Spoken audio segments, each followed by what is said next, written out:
Yeah, we'll get it. We'll figure it out. Yeah. Let me see if I can. Yeah, we'll get it. Oop. We'll figure it out. Nope. Yeah, that My happens. volume's up. See if we can get some people in the chat. So. Yeah. I guess should we shout out the other podcast Oh, we can. maybe a couple times? Yeah, throughout. So we are sort of spinning off another podcast.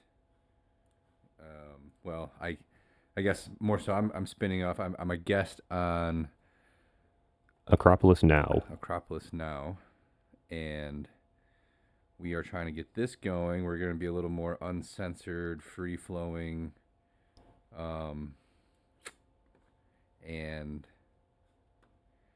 yeah, we're going to talk about more stuff. Hopefully, Yeah, a little wider variety, a little, yeah, more freeform, like you said. so. Yeah, let's see what's going on.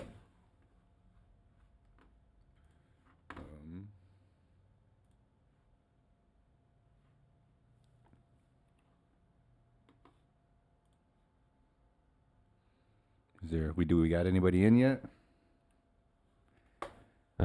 Checking. Oh, we got 4 viewers, it looks like. 4 viewers. Well, everybody say hi. I'm trying to bring the The chat up. chat back up. Yep. So tap in, say hi, tell us maybe what you wanna get talking about. We're gonna try to get more people in the chat. I'm gonna try to get this going a little bit. If you want to start out with a personal introduction, that might be a good way to go. Yeah. So I'm Alex, otherwise known as Alexander, or some people call me the General Alexander. That will maybe become relevant later on. My day job is a mental health therapist. I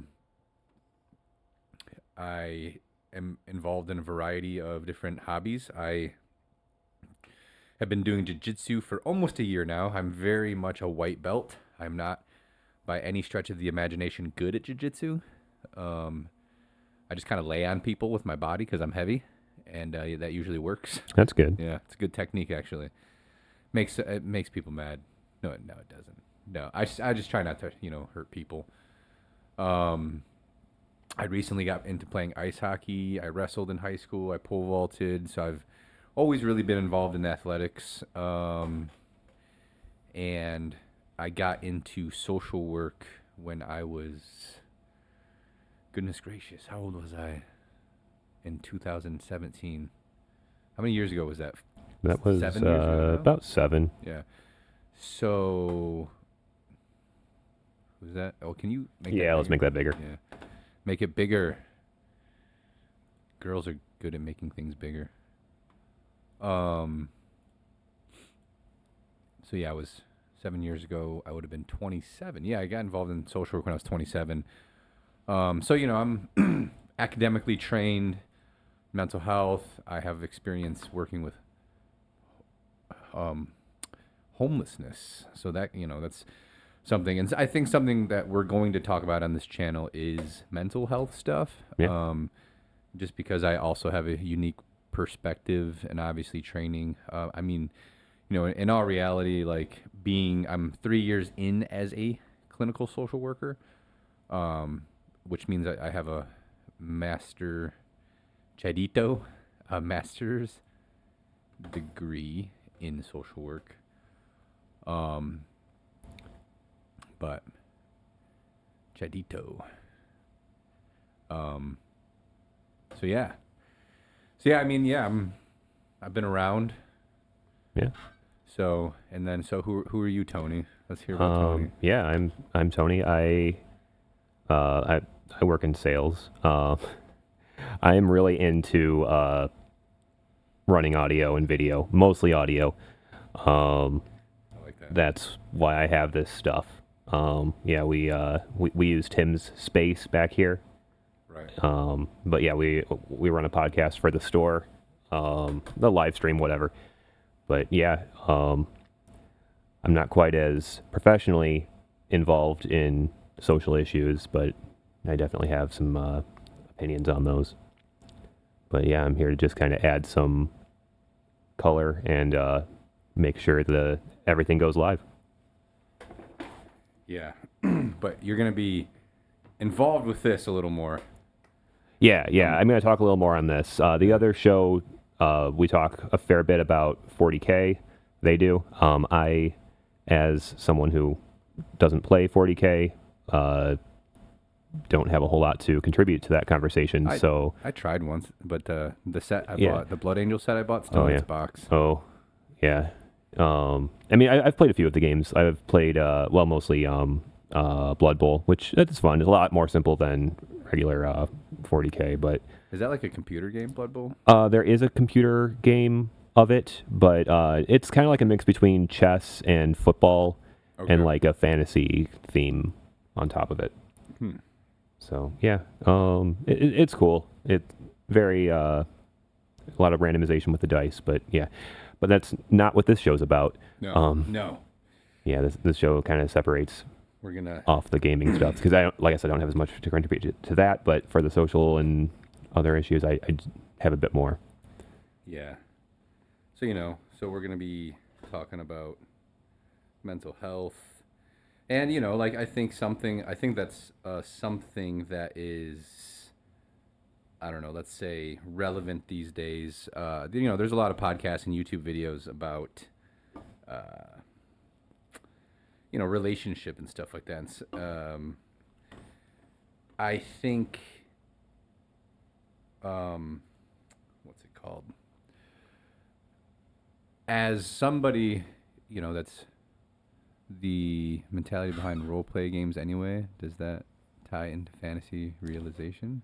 Oh, that's we'll circle back to that actually. Yeah, that's a big question. Yeah. And I think it's a good one. I think it's a good one. But just to wrap up what I was saying, I guess I would like to dive into, I think something that a lot of podcasts and YouTubers aren't really touching on is why in like the realm of dating and men versus women, why we become so adversarial, and instead of like asking why are we so upset with each other, they just bring people on podcasts and try to make each other look stupid. Right. Well, that's Right. the big thing right now.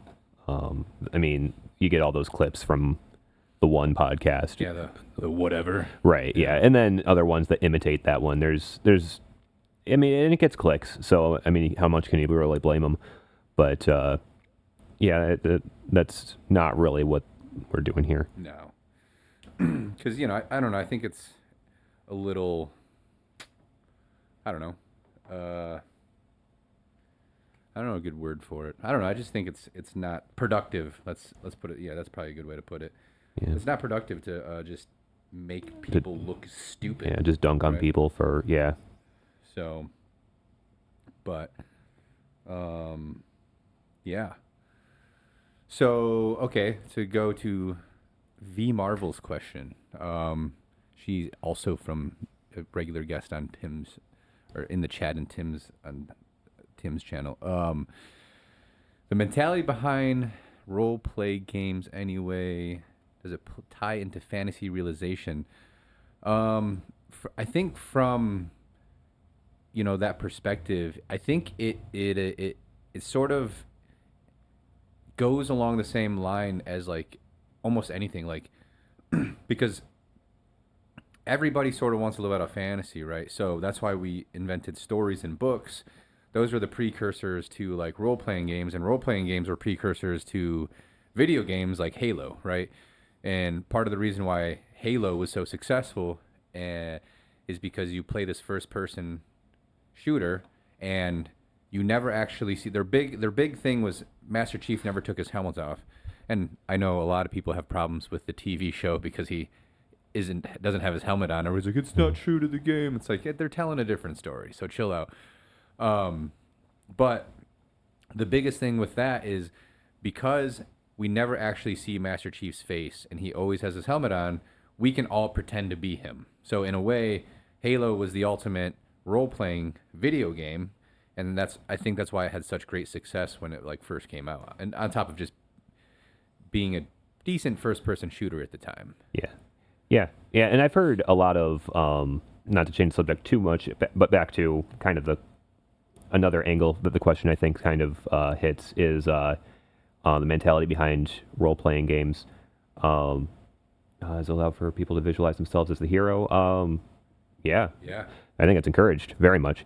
One perspective that some people have about the reason some people typically thought to be lower status type people tend to gravitate toward a lot of the role playing games is that they want a different, they want to be able to live as if they were in a higher status position in life.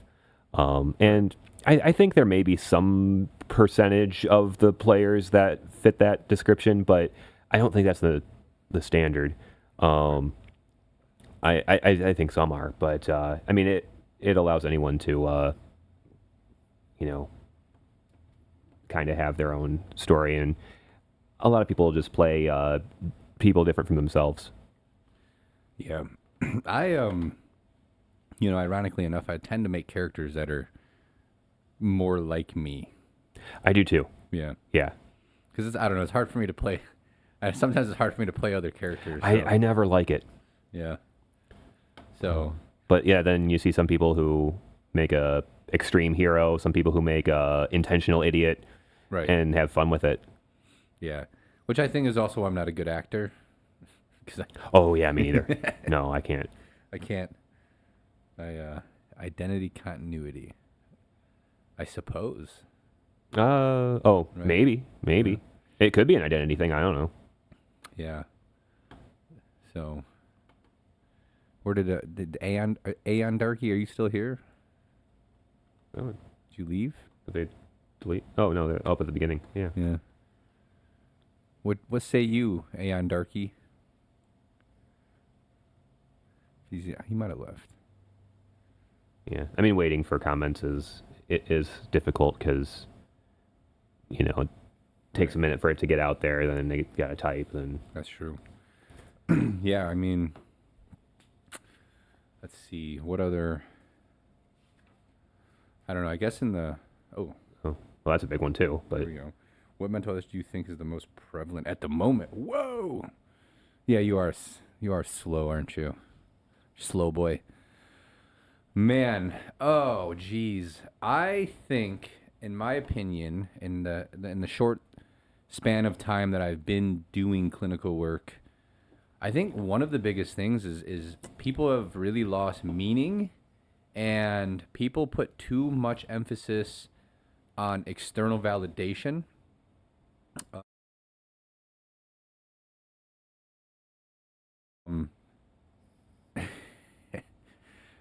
Slow maxing is that what he said? yeah, Oh. Gen Z thing. Is it? Oh, okay. I'm not much of a Rizzler, Yeah. so I'm not a. You just put anything and then maxing, and it's just the thing you're doing. Oh, okay, yeah. I don't know how to Riz or be a Sigma. I don't know so, how to use it, but I generally understand it when I see it. Yeah. I don't speak it. I just understand it. Anxiety.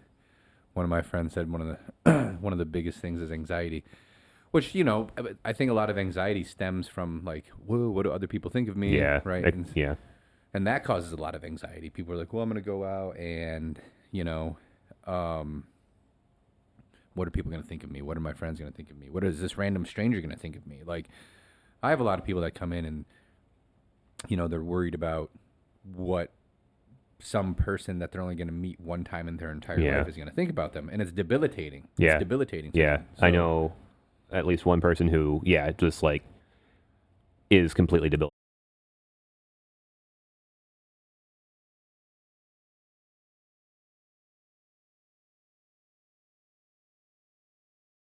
No. So, holding yourself to a higher standard than is reasonable. Right. So, that's a kind of split screen. Yeah, Oh. I understand why. I see. I know what the reason is. Oh, okay, cool. He's going to fix it. Thanks for letting us know. Thank you for letting us know. Yeah. Well, so the internal the external and internal contradictions, sort of like, you know, where do our expectations come from, right? So a lot of our expectations come from without. So we then internalize that. So some of the standards we are internally holding ourselves to usually happen to be from the external world anyway, because we're not born with a set of standards. We learn those set of standards. And whether we learn them through our parents ingraining them in us and they make us believe what our standards should be, or we see our parents living a certain way and then we then set our standards differently based on what we witnessed our parents doing. Basically. Yeah, and setting standards is such a strange thing too, because like people who are like the highest achievers very often have extremely high standards for themselves. Yeah, it really seems to be it makes a big difference how you respond to the standards set for you, not only by right others but by yourself. Right. And I think actually an interesting thing too is like that intrinsic versus extrinsic motivation, and you know, basically what that is like, what is your internal motivation to do something? And so I actually talked to a lot of people about this. They complain about not having motivation. They're like, well, and I actually had somebody describe to me without realizing it what everybody goes through, right? And to be fair, this is like an adolescent person, right? And they were telling me, they're like, hey, you know, like it's summertime. I have all this free time. Oh yeah, that's a good point. Alicia, hello. But they were sort of describing this situation where they're like, okay, it's summer and like I just want to be happy and I want to do things that make me feel happy, right? And so they were talking about playing Stardew Valley, right, for example. And they're like, I play Stardew Valley, and you know, it's making me happy. But then out of nowhere, and I don't do anything. It just doesn't make me happy anymore. And I'm like, and then I go down, and then I get sad, and then when I'm sad, it's hard for me to do stuff again. Yeah. And I'm like, you've literally described what everybody goes through with everything, right? Right. With work, with hobbies, with school, with anything. And especially when you engage in an activity that doesn't have a long-term payoff, right? Yeah. Like a video game, right? If you get bored and it doesn't bring you any more happiness, like I guess unless like you're a streamer or something and there's some long-term payoff, but if you're just doing it for fun, when it's not fun anymore, you have to take a break from it and then come back to it so that it's fun again. You don't just force yourself to play it because you're like, well, what's the payoff? There's no payoff, right? It's like, well, it's just a hobby. It's just for fun. And so you have to take a step back from it.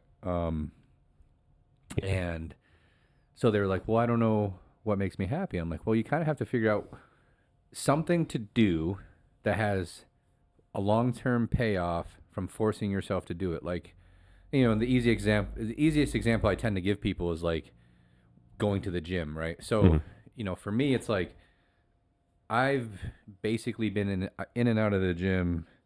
Hey, Alex, nice to see you here, man. I haven't talked to you in a long time, buddy. I hope you're doing good. So as a guy, I was in a fraternity with that guy. Oh, okay. That was a long time ago. He's a cool dude. Yeah. I think he also has a Twitch channel. So if you guys in the chat want to check out, I don't know what he does on his Twitch specifically. But hey, man, you're a good guy too. So, what was I saying? Oh yeah. So the motivation for me to keep going to the gym over the past 20 years, right, was like, even on the days where I'm like, I don't want to do this. This sucks. It's boring. I'm not getting anything out of it. I'm not getting that like high from doing it. I knew that if I just kept going, that I would continue to get stronger. And that was the payoff. So I would get through those boring times by having that higher goal with the payoff at the end. And then, you know, several years in, when I squatted 600 pounds, all those days where I didn't want to do it, they all paid off. And then I got this huge reward, right? And I felt really, really good. Really, really good. But then the problem with that is once you achieve that goal, Well, now it's over. Now you have to have another goal. Yeah, right? you got to keep having goals. You got to keep having goals. Maybe there's a point in your life that you kind of don't, like when you're 70 or 80, but Right. because I know quite a few people in that age range who seem quite content, and don't seem to have much in the way of goals. But if you're younger than that, you really got to have you got to have something that you're working for. There's got to be some sort of struggle, or you're just not gonna feel good. Right. Which I think also brings me back to like the idea like what people are suffering from, right? And that seems to me in a lot of cases to be a loss of meaning. People don't know Yeah. what their meaning is anymore. People you know, they're feeling isolated and alone. They don't have friends, they don't really have families, they don't have they don't know what they want to do for a job, and then they can't buy a house and they feel really discouraged because they're like, well, what is the meaning of life, right? And if you don't have some foundation on which to have a purpose, then you're kind of just floating. And it's kind of ironic because a lot of people describe to me that they feel lost. They feel like they're floating. So it's kind of interesting it plays out like that. So you love growing food and you can even preserve. Oh, yeah. And growing food and learning how to dehydrate and can is also useful for the end of the world, the Yeah. end of days, which Yeah. may be coming up. Yeah, So, or just the end of society. But yeah. But yeah, no, and somebody mentioned there's a lot of other things you can do, like learning skills, languages. I definitely encourage music. yeah. I'm picking up another instrument now. I play keyboard pretty well. Oh, yeah. Kind of. Well, I don't read well, but I can play it. Okay. Okay. I know I can play it. Okay. But yeah, I'm picking up a guitar, which Oh, nice. I yeah. play guitar. nice. I was better when I was a teenager because I used to practice all the time. Yeah. Yeah, I'm not very good. I know a couple chords and Yeah, but it's one of those things where it's like you gotta like the practice, and I like how easy it is to practice because I can just like grab it and just sit down and play. play with yourself. Sure. That's an innuendo. Sorry. So Yeah, I mean it's nice not really starting from zero because poor. I mean I know how to play music. I play keyboard and drums, but it's different. Yeah. What are we aborting?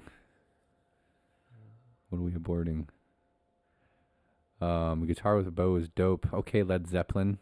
Huh. I can play most of a Led Zeppelin song.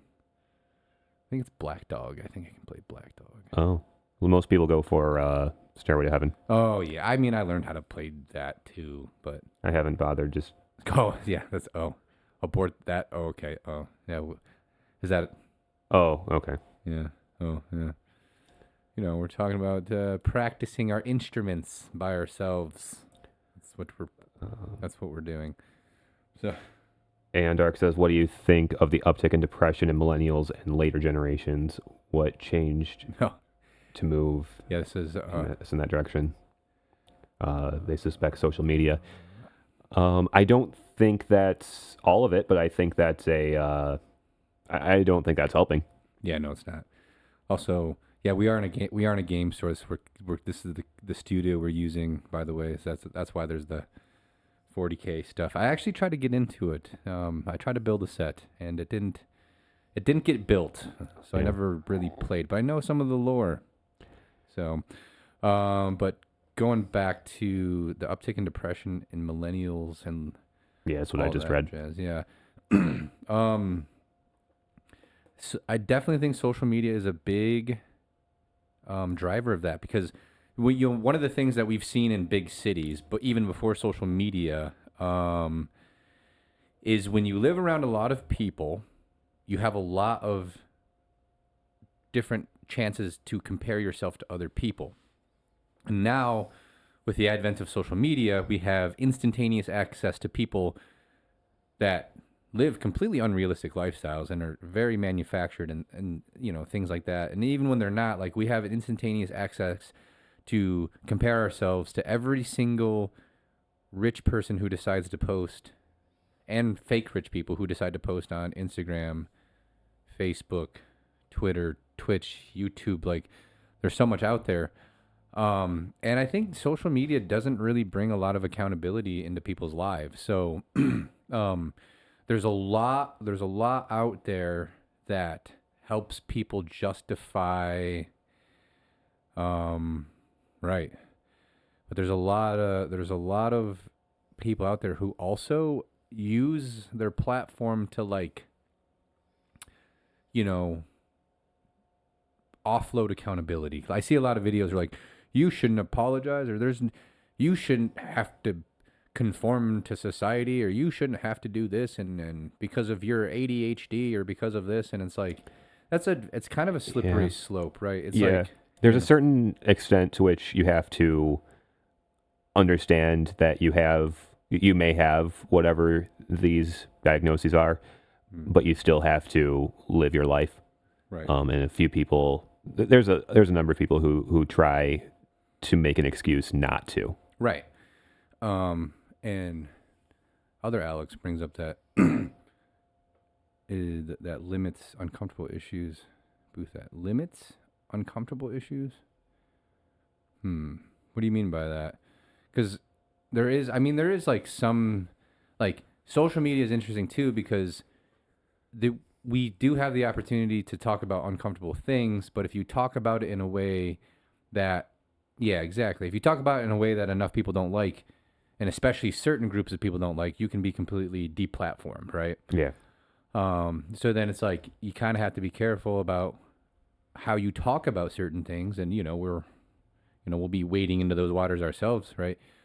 But it's I think we're coming back from it a little bit, but so I social media does make room for us to talk about things we should be talking about in problem solving, but it's also a double-edged sword where if you say it the wrong way, which you're going to, right? Yeah. Then you could just risk being completely shut out of the conversation, and the conversation being shut down. So, yeah. And I think that people are, oh yeah, okay, right.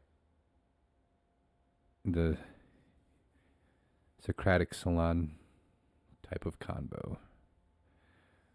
Right. Okay. I see what you're saying. Yeah. Yeah. And so because, and that happens because, humans, tend not to like being uncomfortable. I think I said that right. Yeah. We as humans don't like being uncomfortable. So, like, we don't expose ourselves to ideas that are uncomfortable, right? Especially ideas that challenge our reality.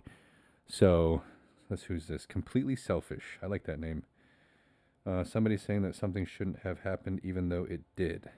Saying something shouldn't have happened, but the thing did happen. Oh. So I assume you mean like using outliers as examples for the norm, possibly. Possibly, yeah. And 'Cause I've seen outliers get ignored and also get overemphasized. I've seen both. I mean, it happens all the time, obviously, but right. So when it happened, it happened. Yeah. Yeah, it's a lack of acceptance, right? Yeah, and there's a lot of that. a lot of that in corporate stuff. So that makes sense. So, let's see. I don't know how to do this. A group think is sort of pervasive in person, though, with confirmation bias. I am gone. We're gone? We shouldn't be. What? Did I disappear? No, we shouldn't have. because this stream here is us watching it, and it says we're excellent as far as our connection. So it could be figuratively. Oh, okay. Yeah. Hmm? No, I think we're fine. Oh, okay. All right. Group think app is gone. Try refreshing, maybe. Appetizers? I ate an appetizer earlier and it's gone. Because everything's fine on our ends. But yeah, we're still recording anyways. So Okay, well that's good. Yeah, Twitch is kind of confusing. So I don't know if we should talk too much crap about it. I don't know if Twitch is like Netflix or whatever, but oh, I don't know. you get caught talking crap about the platform you're on. But yeah, so I think there is it definitely promotes like not being accountable. And it is I will say this, it is hard to be accountable, and even in somebody in my position, it's hard to be accountable. It's hard. It's rough. It means accepting that you're flawed. It means accepting you did things wrong. And it's interesting too, because like even when you admit that you did things wrong, even to the person that you did the wrong thing to, they'll try to be like, well, it's not that bad. And they're trying to be nice. But I think it's even uncomfortable for the people who like it's happening to. But but I think social media definitely promotes not being accountable for yourself and for your actions. And Yeah, no, there's definitely a lot of excuses that are given to people to not have to be accountable for whatever. I mean, one is various diagnoses, whatever, and every other little thing is often an excuse not to be accountable for whatever shortcoming you may feel you have.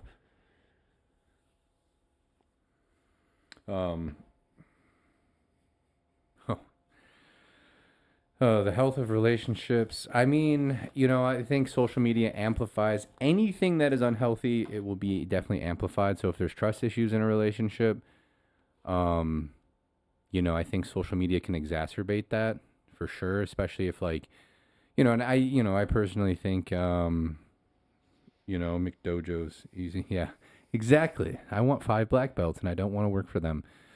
And then when I get my butt kicked in a real fight, then, that'll be my accountability, but I will deny it all day, right? But I think, it is, it can be disruptive to relationships, especially if like, and I see this a lot, and I'm going to call out dudes a little bit on this one. But like when you like are in a relationship and then you spend hours a day scrolling Instagram, liking like naked women basically, like on Instagram and stuff like that. Not it's healthy like, for a relationship. right. It's like, and then it's like, what does that say to the woman that you're with, right? It's like, I love you, honey, but these women are way more attractive than you, and I wish I was with them. Yeah. But I can't be, so I guess I'll settle for you. That's what it's saying, right? And so I think that can cause like a lot of problems. But I also wanted to point something out too. Like, I think it's really interesting. And so when we're on the topic of mental health, and we're gonna go into like pharmacology a little bit, right? So then and then it's sad, right? Down to scroll on e-girls more than you. Well, I guess you're a lucky dude. I mean, Aeon Darky. If you're both down to do it and she does it more, I mean, I don't know, maybe maybe you have to ask her some questions, but I think you already know. Yeah, I don't know if that's healthy, but I'm not going to get in. I'll let you assess that more than me. Right. Well, here's the thing too. Some things work for some people, right? But on average, and I was just talking about very specific examples and like heteronormative relationships between men and women, right? When you have a guy who's like doing that, and furthermore too, if you have a guy who's doing that and he's ignoring his wife, and she's sitting next to him, right, and he's just like bikini model, like, Like, that's messed up, right? So, and then something I have thought about a lot. This is something I've thought about a lot, right? And I don't really get to talk to like even my colleagues, let's call them, about this.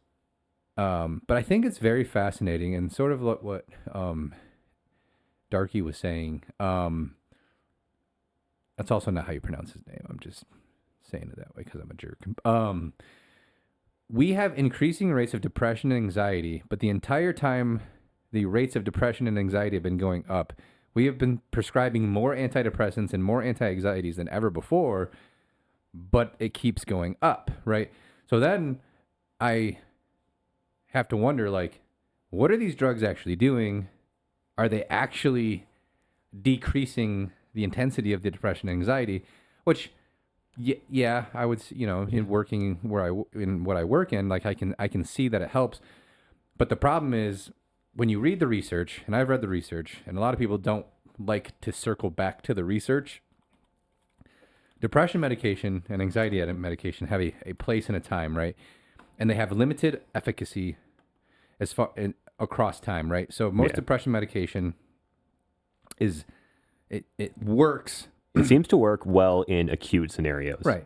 It works well in acute scenarios and also works well in mild cases, but it only works for a certain period of time, like 6 months to a year, we're talking, right? Mm-hmm. And after that, you kind of return to baseline, but now you have this medication that your brain has acquired a homeostasis with, basically. It's gotten used to it.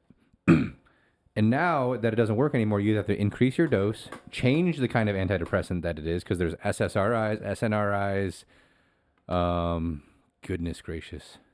What is it? SSRIs, SNRIs, and then I feel like there's a third one. I should know all of them, but it's been a while since my pharmacology class. I agree. I think people need to go into the woods more, and we are going into the woods, hopefully, in September. Norepinephrine or norepinephrine reuptake inhibitor. Right. Yeah. Yes. Googled it. Yeah. That's what it was. Actually, I do. Completely Selfish brings up a really good point, and this is what I argue. Right. The problem with prescribing these medications, and once again, I'll circle back to the research. I've read the research. Trust me, I've read it. You can look it up. Call me out if I'm wrong, but I've read it. The most effective way to deal with depression and anxiety is through medication in conjunction with some sort of like narrative therapy, right? Sure. So what is supposed to happen, and I try to like relate this into like a physical well-being part, is the depression meds and the anxiety meds sort of act as like the crutch or the cast, right? And you allow yourself to heal, and then you take your cast off, and then you relearn how to use your foot. You do foot exercises, right? And that's where the narrative therapy comes in. But the depression meds and the anxiety meds are supposed to kind of mute the depression and the anxiety a little bit so that you can function, so that you can go in and you can go to somebody and be like, hey, I have no idea how to manage this problem that I have. I have no idea how to get through this. I don't know how to turn these thoughts off. I keep beating myself up, and like I just every time I like go to do something, I just think I'm gonna mess it up. Nobody's gonna like me. And what we do in narrative therapy is we teach people better. I don't like to call it right. I don't. It's more like Vicodin or codeine, right? Yeah, it blocks the pain so that you can reuse. Yeah, the pain. Yeah, the injury's still there, but if you relearn how to use the foot as it heals, you don't lose the use of the foot. It's a terrible analogy, but close enough. So, but what we do is, we help people. We call them like coping skills. I really don't like the term coping, and maybe it's taken on its own different meaning. Right, but to me too, even before it's taken on its own meaning, like when I hear the word coping, I imagine somebody who's like barely holding on. Right. Sure. They're like, I'm coping today by eating ice cream, right? Yeah, no. You know, it's like, all right, how about we learn how to manage our anxiety? Let's learn how to manage our feelings, right? And let's learn how to react to them better. So the medication has a place, and I think it helps you function better. And during that time, you should be making every effort to learn how to manage your emotions better, learn how to manage the anxiety better, and learn how to tackle those things so that you can come off the medication and not be dependent on it for your entire life. Because as far as I can tell, right, these medications long term are kind of leading to some really like serious outcomes. Like there's an uptick of like dementia and Alzheimer's and those kinds of things, right? Yeah. Right. I mean, I think all of us went through stuff like that. I think all of us got sold this idea that if you simply take medicine, you'll get better and you don't have to do anything other than take the medicine, right? Yeah. And I mean, doctors bear some of the blame for not wanting to do the work. I would say, I mean, obviously in your position, you all you can do is the work, but with many things, doctors will very often prescribe something and a medication, and it's like, well, or like one of the medications for diabetes. Right. It's like you could prescribe that, or you could just put them on a diet. Well, that's too hard. Well, you No. actually bring up a good point. No, you could bring up a good point. And that kind of goes back to what we were talking about earlier. It's accountability, right? So here's this how this ties in. So when because that's good. Don't care to improve self-trust. That's fair. We go back to accountability because what doctors face, right? Even medical doctors, right? When somebody is like, let's see here. Oh, I see what you're saying. Okay. But what doctors face is like when somebody comes in and they have high blood pressure, right? They're pre-diabetic, you know, they're overweight, they have a crappy diet. Really what the doctors used to tell people is like, hey, stop eating like crap and get some exercise. Your blood pressure will go down and you can prevent yourself from getting diabetes if you exercise, you lose weight, and you stop eating like crap. Both of your problems will go away. But because of where we're at in society, people don't like to hear that. And they're like, you're being mean to me. Give Yeah. me my blood pressure medication and give me my Metformin. my metformin and let me drink 20 Pepsis. And it's like, Diet. right. Hey, don't knock Diet Pop. It's not good for you. I can't have anything, can I? Yeah, the aspartame is not good for you. I was on drinks that had aspartame in them for a while, and could not lose weight. Right. And then as soon as I dropped them, Yeah. I started dropping weight. Man, it sounds like I got to stop drinking Diet Pop then. Yeah. I mean, it was Snapple, but it still had aspartame in it. It's the same stuff because I don't drink pop. But yeah, I went to non-sweetened, regular, pure leaf, Lipton, whatever, and yeah, lost like 45 pounds. Nice. Yeah. In MKH 11791. What? Who are you? Diet pop is worse than regular pop. Actually, increases insulin resistance. I know. I believe who it. this is. Actually, I know who this is. I know you. I see you. I will say Don't come on here with that. I gained weight on sugar and maintained weight on aspartame. Right. That's not a glowing review for Right, aspartame, yeah. but It does. I mean, it does mess with our bodies. It sort of definitely tricks our does. bodies because it's fake and it does trigger. It does trigger a response because of how our bodies are set up. So, I'm quite confident that the reason I started losing weight was insulin related. yeah, no, then it's probably true.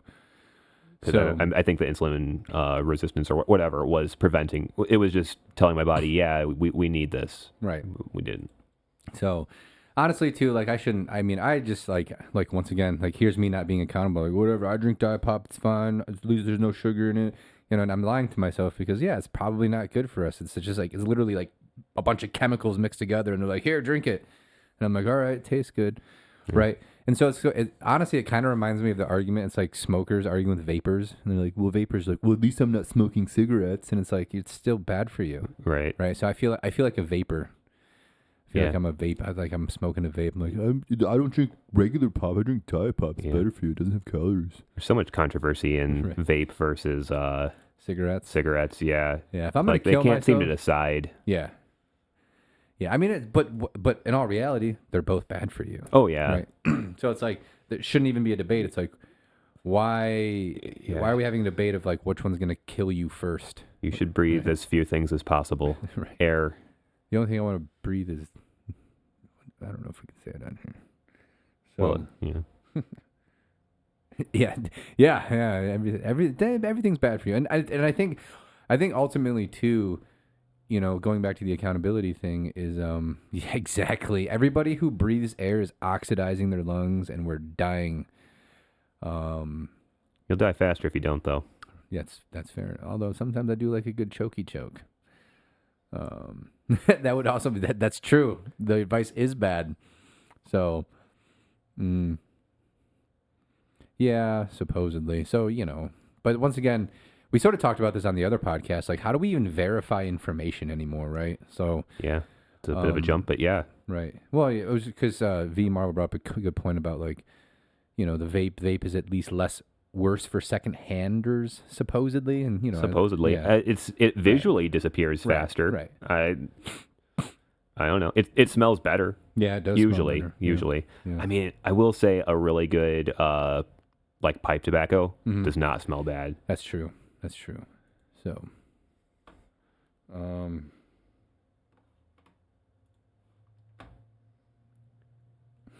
what? We would debate all the time that smoking is bad. He would tell us that he will stop once we place our mouth on the car tailpipe for 1 minute. Ooh. Hey, Darky, you man, see, you're motivating me to stop. You quit a couple things, didn't you, Aeon Darky? I don't want to put you on blast. You can share what you want, but you quit quite a few things. Because when I met you, you were doing the whole sex, drugs, and rock and roll. Okay, you weren't. It wasn't that extreme, but Okay, there was no rock and roll there was no rock and roll. There was also no sex. So with other people. well, yeah, right. He was one of the old man. That's fair. So, yeah. What other let's see. What do I got written down here, by the way?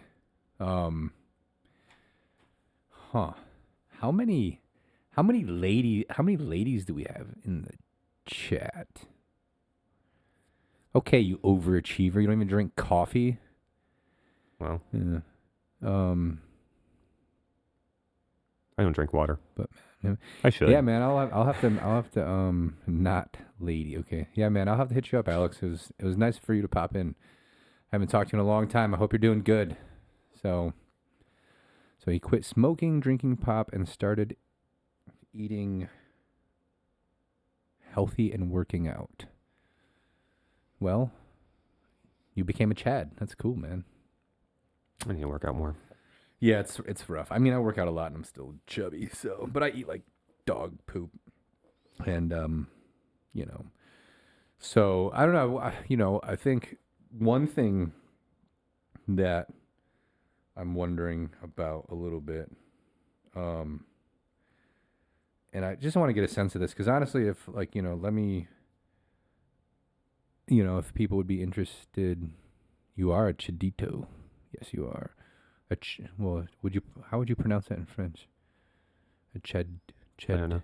You pretty much just pronounce the first like 3 letters, and then the rest is just kind of like some sort of vowel. Are you Hulk size? Am I Hulk size? Shadow. Oh, Hulk I size. don't know. It depends which Hulk. Yeah, I mean, I weigh at one point I made weight as much as Lou Ferrigno did when he was like a bodybuilder. I'm chubby Hulk sized, so I got a little bit of a dad gut. So I don't have abs anymore. But yeah, so I don't know. So I'm wondering. I know there's a few people in here. We got a good little group going. I Yeah, I mean, it's turned into like just like a more of like a small car these days. I'm not as strong as I was. Okay, Jack, calm down. Don't be calling me out on here. All right. But something I'd be interested to know is if we're able to get like, and I'd want it to be balanced, a show going with a couple guys and a couple girls, a couple men and a couple women. Let's put it that way. Yes. Thanks. If we got a couple gentlemen and ladies to come on here and actually dive into why people seem to be at odds with each other, and not with the goal of making people look dumb, right? With a goal of like trying our best to figure out or to see each other's perspectives, because I think that's really what's missing in a lot of the podcasts and the talks that happen these days is, not trying to understand each other's perspectives. Like, I feel like that would be really interesting. So, from the Diet Pop, me blushing, from the Diet Pop. So, yeah, it was, but can't lift a mattress. Yes, it was a California King, and it was last minute. So, and I'm good at lifting dumbbells and barbells, not mattresses. Yeah. Jeez. Yeah, I've been convinced for a long time that's the reason the bench press exists. Why is that? Because it's completely impractical in the real world. Yeah, it is. And so, like, farm guys kept coming in and outlifting people in the gym. Mm-hmm. So they focused on the bench press because farm guys couldn't do it very well. That's my conspiracy theory. Yeah. That's. I like that conspiracy theory actually, and I'm a weightlifter. I lift weights. Not a weightlifter actually. Huge thing I've noticed too. Yes, all regurgitation. Yeah. I agree. I tend to agree. Because I think a lot of people they just ask these preset questions to try to get a preset answer. And you have to be a little like free form with questions. Like when you have an individual sitting in front of you and you're trying to understand their perspective, and though like you're trying to understand their perspective like as a woman or as a man or as like as a chadito, like you have to construct those questions around that, but also around them as individuals and how they've experienced that. And they're gonna give you an answer, like an individual answer, and also a generalized answer.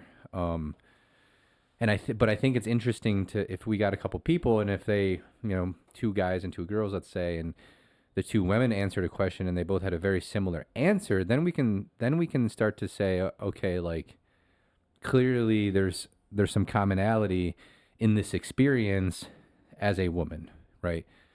But it's just I think it's deeply fascinating, and this I've always maintained this, and some people know about my view on this is, I think that men will never, and I don't know why people deny this. Like men will never truly understand women, and women will never truly understand men. But I think a breakdown happens because, for one, I don't think we're willing to admit that to ourselves. Like, why? I've dated 5 women. I totally understand them. I know what they want, right? It's like, no, man. But I think we're also sort of like egotistical and thinking like, well, I can understand this because of what I've read and who I've talked to and, who I've been with and stuff like that. And I think it breaks down too because we don't like to see the world from a different point of view, and we're too quick to I don't know, say, oh, that can't be true because of this. And it's like, well, you can't know because like you aren't in that category of people, right? Yeah. And I'll say also, there is definitely a bigger breakdown in communication between males and females, but the communication just between any two individuals, if you watch two people communicate, people are not typically very good at it. Just any random two people. Right. Um, That's fair. I mean, yeah, obviously there's a little more breakdown between males and females, but between any two people, Right. Well, right. But I think there's like some, I think, and one of the biggest controversial things lately, right, is like, the whole bear in the woods thing, right? It's like, yeah, something I've really realized about that is like, most men are just like confused. They're like, what? Why are you saying that? Like, that's weird. well, I assume it's Like, because they think that there's a higher statistic they'll be hurt by the male. Right. But see, But we automatically go to, there's a higher statistic, right? well, I assume that they think that that's going to happen. Right. But see, so we make these assumptions, and I think that's indicative of how men think, right? And like, Sure. well, they must be thinking this, right? But it simply comes down to how they've experienced the world and what they see, Right. and not only that, just like the reality of being vulnerable, Sure. right? Yeah. Yeah. I guess And- my full chain of thought is more like the statistics have been presented to the women in such a way that they think men are so much of a danger that they Right. would be safer with a bear. Right. And so we as dudes just don't understand that, because we hear that and we're like, what are you talking about? Right. Right. I would rather fight a dude than a bear. Oh, yeah. Right. And I would rather fight a dude bigger than me than a bear. Well, Right. bears are pretty consistently bigger Right. than humans. Well, right. So like, it's confusing to us because like, don't you want to live? Right. And then Right. you talk to enough women and they're like, well, there's worse things that can happen to you than being killed. And you're just like, well, Right. Like Wow. the bear's probably not going to right. do what they're worried about. Right. You can reasonably say that the bear will not.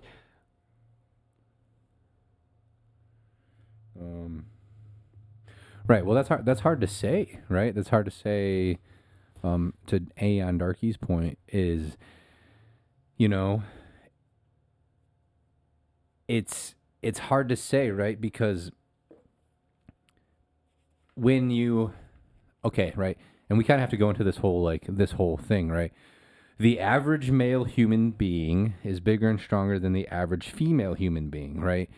And so, like, I try to think about it like this: if 90% of the people that I interacted with that were the opposite sex could physically overpower me, would I just be scared all the time? Right? Sure. Right. And I think about that, and I'm like, probably, right? And then not only that, like, I said, oh, yeah, I know, the naughty thing.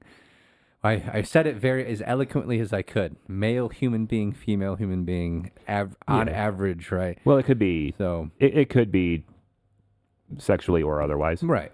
Well, and here's the thing too. Like, I think about it. Like, if I walked into a room of UFC fighters, like heavyweight UFC fighters, right? Like Right. 10 of them, 10 heavyweight UFC fighters who I know could out wrestle me, out jiu-jitsu me, out strike me. Yeah. And then let's just say for some reason I knew that, like, maybe a few of them want to, do some weird stuff to me. Yeah. I'd be terrified, Sure. because there would be nothing I could do. I could fight my heart out, but they would knock me out and then do whatever they wanted with me afterwards, right? Right. And so then I try to imagine, like, okay, what if half of the other gender, what if all of them were like the equivalent of that?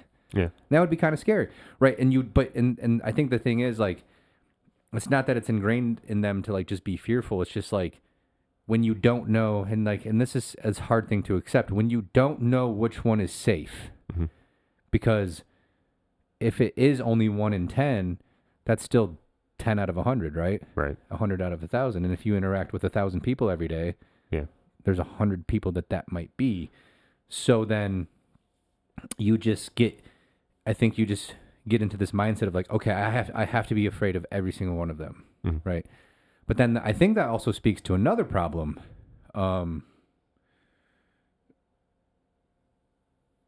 Yeah, that's true too.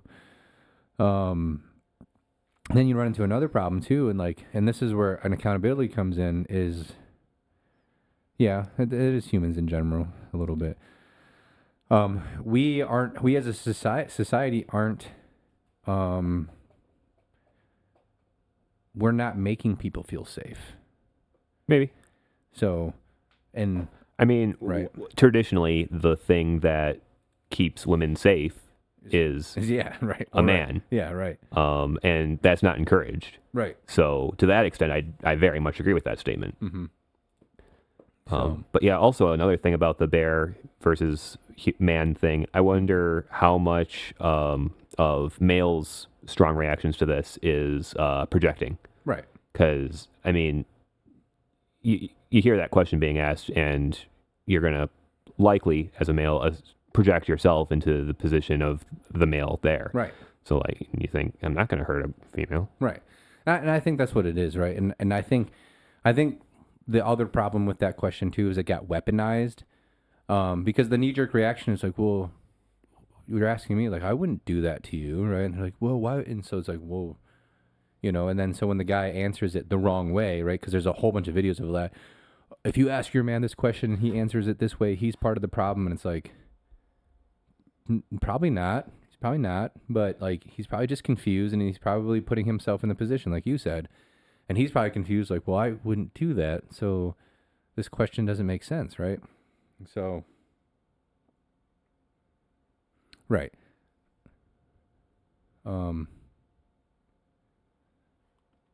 Right. Right. It is, yeah, it is hard to like put yourself in the shoes of the bad guy, because it's like, I can't imagine doing those kinds of things, right? So it's like, that's a foreign concept. And so when you get asked that question, it's like, well, it's like, oh, well, Jung, yeah. Yeah, Jung is, I like Jung. I like Carl Jung. Followers shows indecisiveness resulted in anxiety. Yeah. Yeah. Yeah. No, Yeah. I mean, that you could do a whole episode on that, but I definitely agree. As far as the some men aren't leaders or don't commit to being leaders, they. Hold on. I'll be right back. I gotta step off camera for a sec. Yeah. Keep talking. I'll read it. Let's see.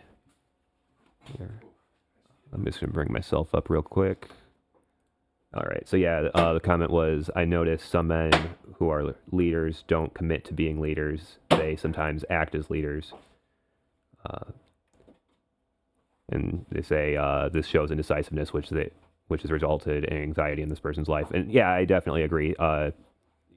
You definitely have to, as a male, be willing to lead, make decisions. A lot of guys don't want to make decisions. They want to pass it on to somebody else to make those decisions. Got to go do some curls. Oh, I couldn't tell what you were doing. I heard some smacking. Yeah. Sorry. Yeah.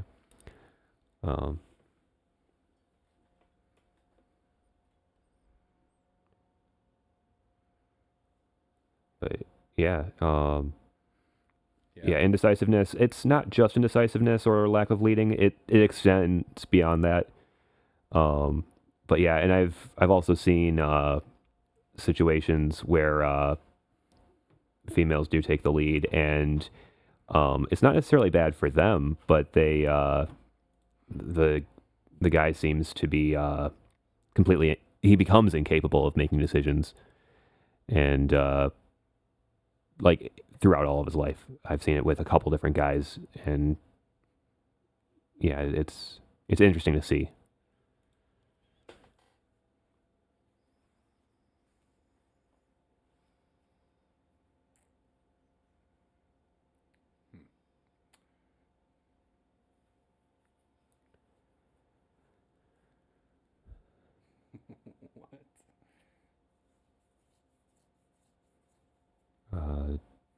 Do we know about the idea of doing the right thing? I know that vaguely, the right thing in general, sure. I am not familiar with a specific reference to doing the right thing. I assume that's a heavily expanded upon statement that you're making. The idea of doing the right thing.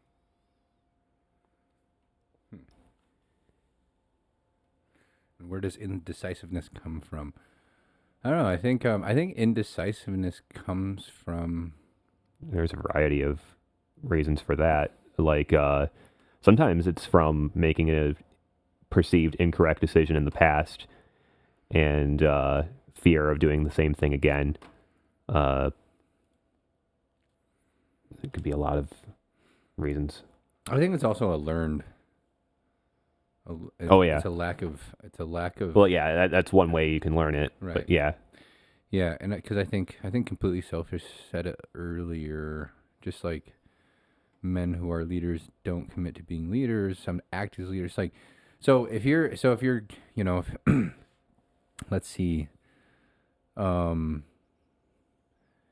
if you never see, like, okay, and you're a boy, right, and you're, and all the men in your life, right, who would show you how to be decisive. If you don't see that, you're probably going to have a less likelihood of being decisive or being Yeah. a leader, right? Because if you never Yeah. see it acted out, then, right, then, and V Marvel's on the right track. Then you don't have a good example of what that is. And some people have the natural abilities, I think, and they figure it out on their own. So, but it's not. I think it's less often the case. I think in order for people to be leaders, they have to see people leading effectively. yeah, So, yeah. So yeah, I guess this they weren't talking about doing something or about the right thing being something specific. It says what they mean by this is the one and only right thing. there we go. Otherwise, it could be one of more than one right thing. Which, yeah, I mean, if there is in fact one right thing to do, then I don't typically find the decision to be particularly easy. It's when the right thing to do is hard to identify, or there might be more than one thing that would be the right thing to do. Right. So, I think what we're sort of coming back to is like this idea.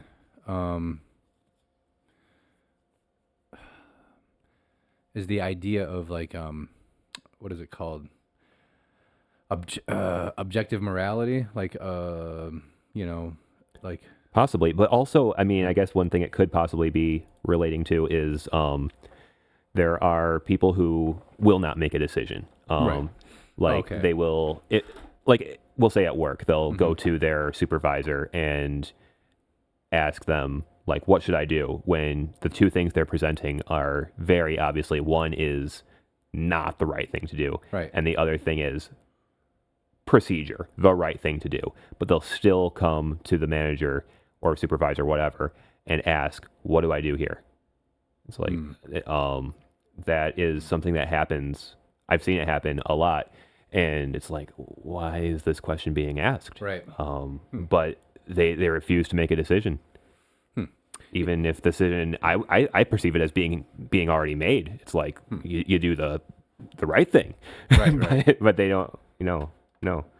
Yeah, and maybe it does come down to like the leaders in that particular instance haven't empowered their people to like make a decision, so that these people come to their bosses with, I guess, let's just call it stupid questions, right? Like, hey, Yeah. should I be doing this? And they're like, yeah, why would you? It's like, Right. well, because you haven't empowered your people to make that decision for themselves, right? Sometimes it can be absolutely put on the the supervisor, but sometimes it's Right. there's so many reasons. I mean, every person has their own reason every time, Right.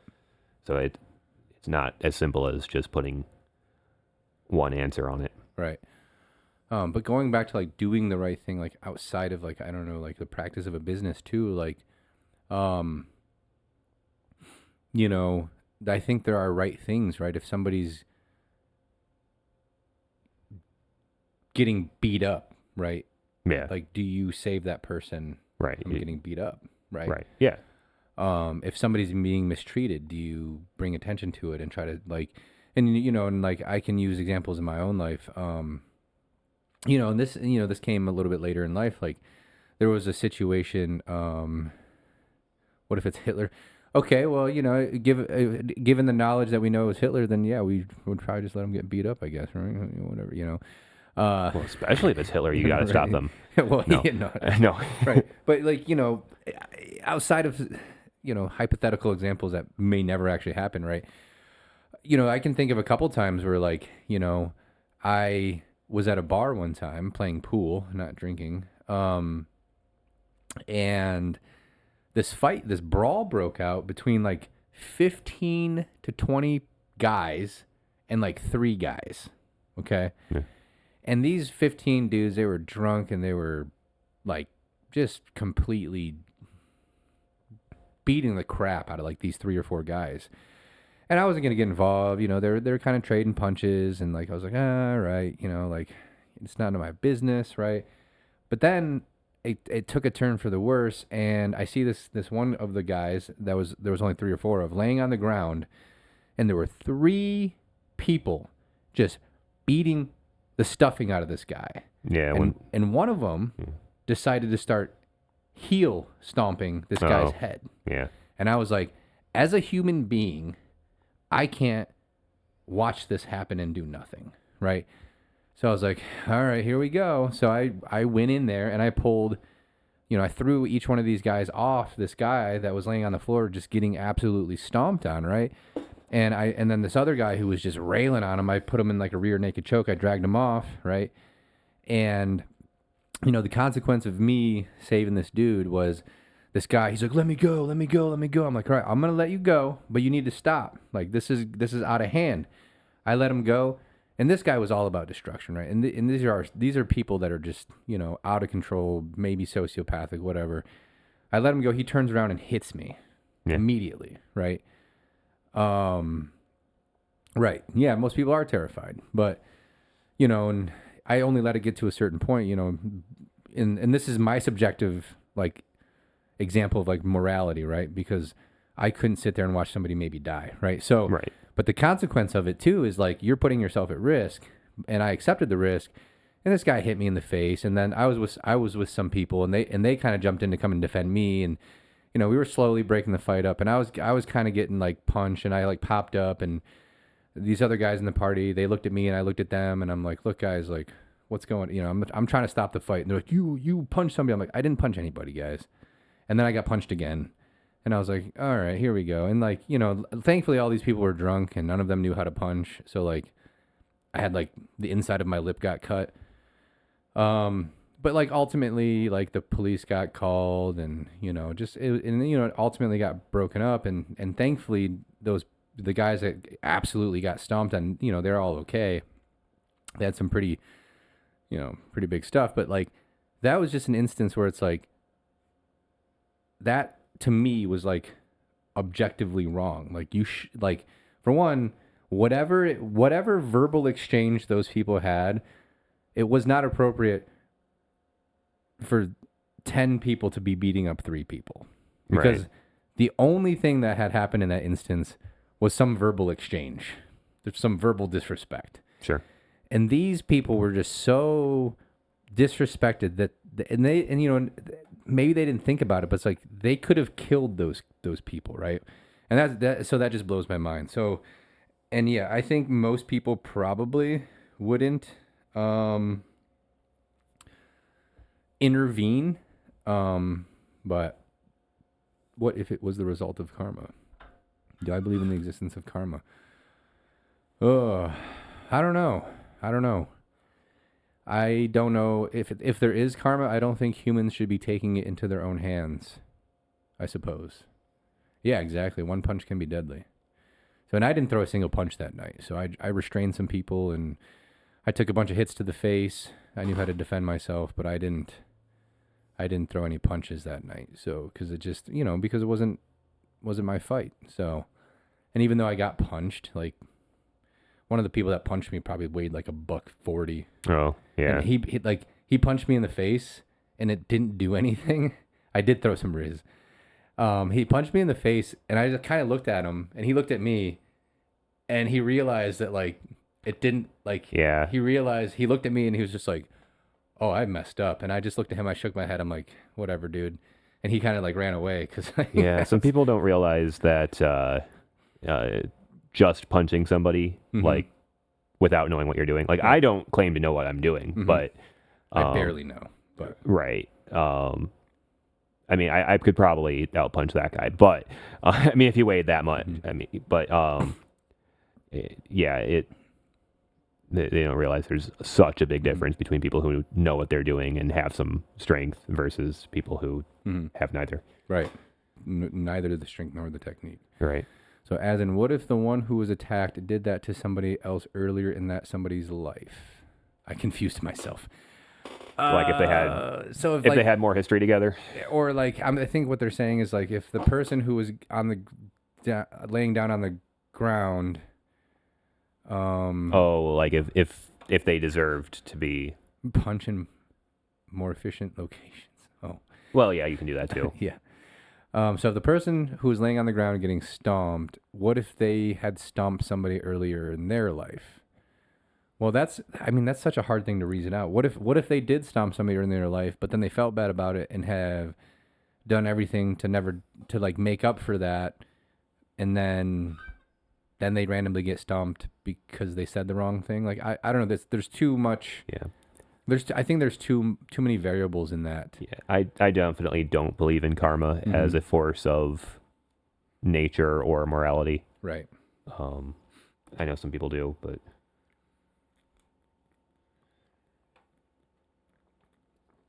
Just drinking some Diet Pop.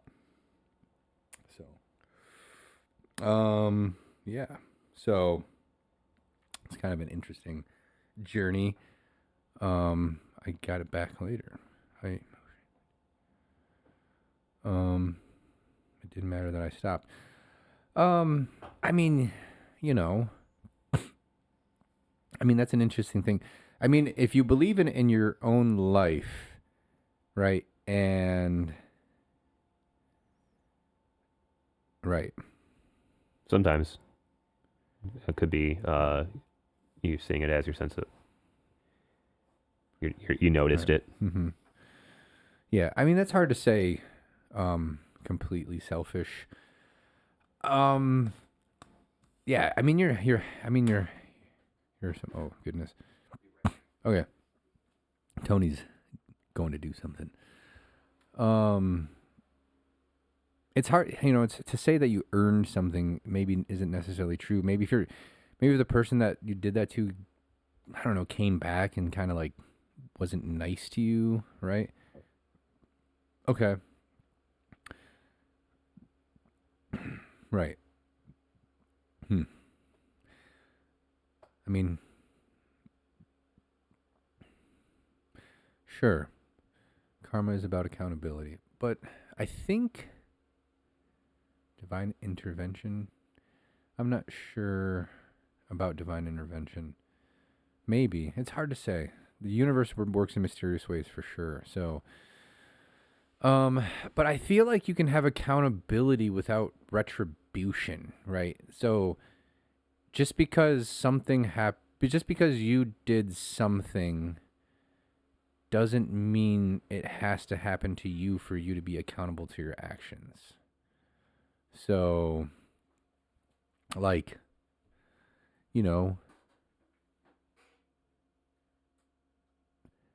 if I'm mean to somebody and they don't want to be in my life anymore, that's karma, right? Like, I earned that. Because if I do something to somebody, right, and they're like, I don't like you anymore, right, and I don't want to be associated with you, right, then that's my fault. And I think that would be my karma. But as like you were saying, I don't see that's a force within. Right. So that's how I would view that. And even if I were to do everything to, like, Yeah. make up for it and be like, look, I messed up. These are the steps I'm taking. This is what I'm doing. If that person's like, you know what, I'm really glad that you made yourself better. I'm really glad that you feel bad about this, and I'm really glad you're never going to do it again. But I don't want to be around you. You know, then you have to live with that, right? Yeah. So, I don't think that that people have to get something back. You don't have to why not use karma to get benefits? What? I don't get it. I don't get that, yeah.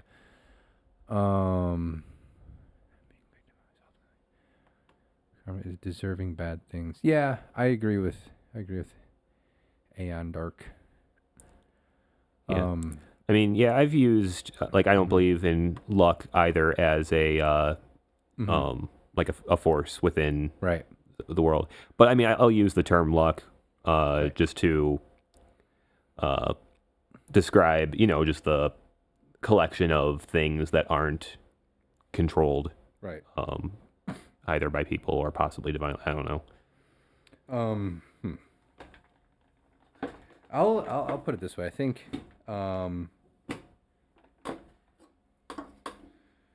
let's see.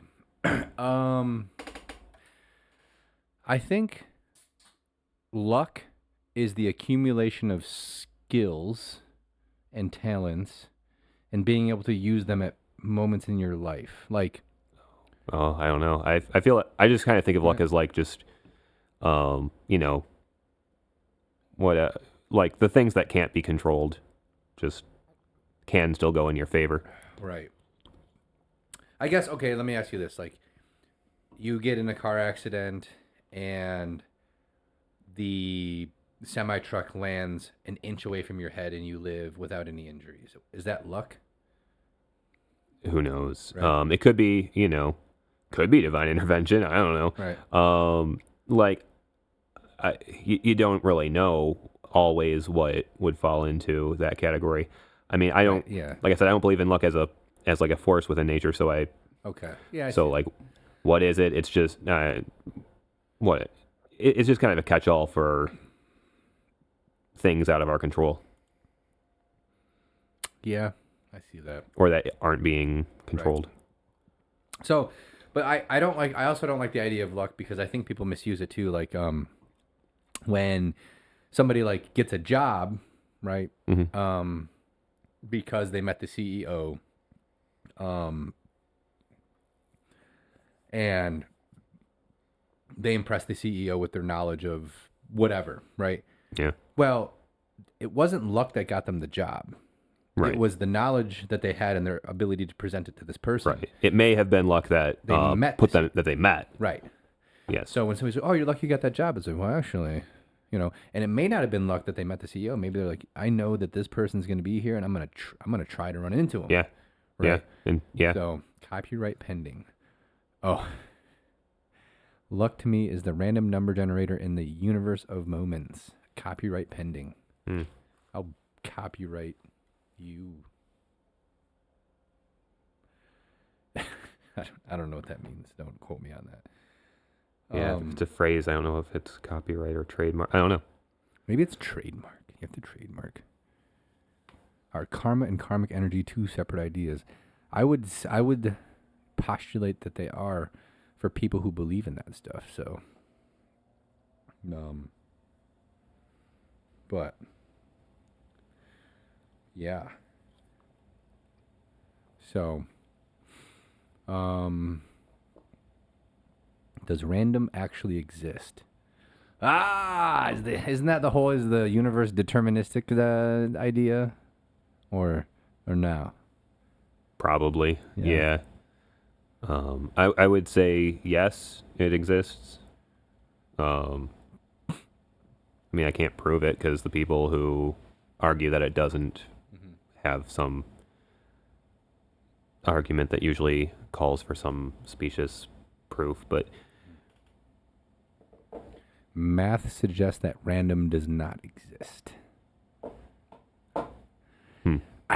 Yeah, I mean, I don't know what correlation and causation have to do with randomness though. But I guess in a way, like math would like. Here's the thing, right? We all you have to know what to do is gosh darn it, what's the stupid saying? All you got to know is how to divide and multiply. Hmm. Something like that.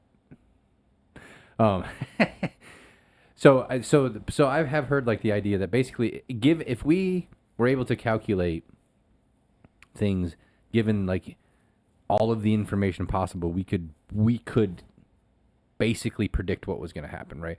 And a very simple example of that is like if you know how much force a ball is thrown with, and you know how much the ball weighs, you know the wind resistance, the direction of the wind, the rotation of the, like we could predict with a 99.9, basically 100% probability where the ball is going to land, right? Pretty much. So like taking that up a scale, like if we knew how brain chemistry worked and how this and that and everything else and environment, all that stuff, we could take a person and take everything they've ever been through and experienced, and then basically within a 99.9% chance predict what their behavior would be given a situation. Right. The problem with that is we can't do that, so we can't actually prove that it's true, because I would venture to say even if we were able to calculate that, there would still be people that defied. Well, yeah. And You well, know, the our big problem predictions. is Right. the fact that you didn't say 100. Right. Yeah. And so like that's, right. So, and now there's plenty of examples where like predictable human behavior goes out the window in certain environments. I'll tell you that right now. Yeah. So, Oh, it does. something can be related but have absolutely nothing to do with the cause of a phenomena, which suggests that the relation is a randomized event. But that's pattern recognition in the behaviors of things observed across time, yeah. Versus a singular event and experiencing it for the first time, right? Were you originally replying to karma or to my random comment? Oh, I don't know. Which one? Yeah. Okay. Yeah, I think the correlation and causation thing is like, that's us trying to figure out if something is random, right? Would that be? Well, yeah, to see if something's directly related or if it's inversely related. Right. Or if it's just a random. Or unrelated altogether. Right. And it just so happens to be randomly a thing, right? Right. So just like we know for whatever reason, crime goes up, and I think especially is it violent crime goes up like in the summer when it's hot. I think so. Right. But and we have our theories on why, right?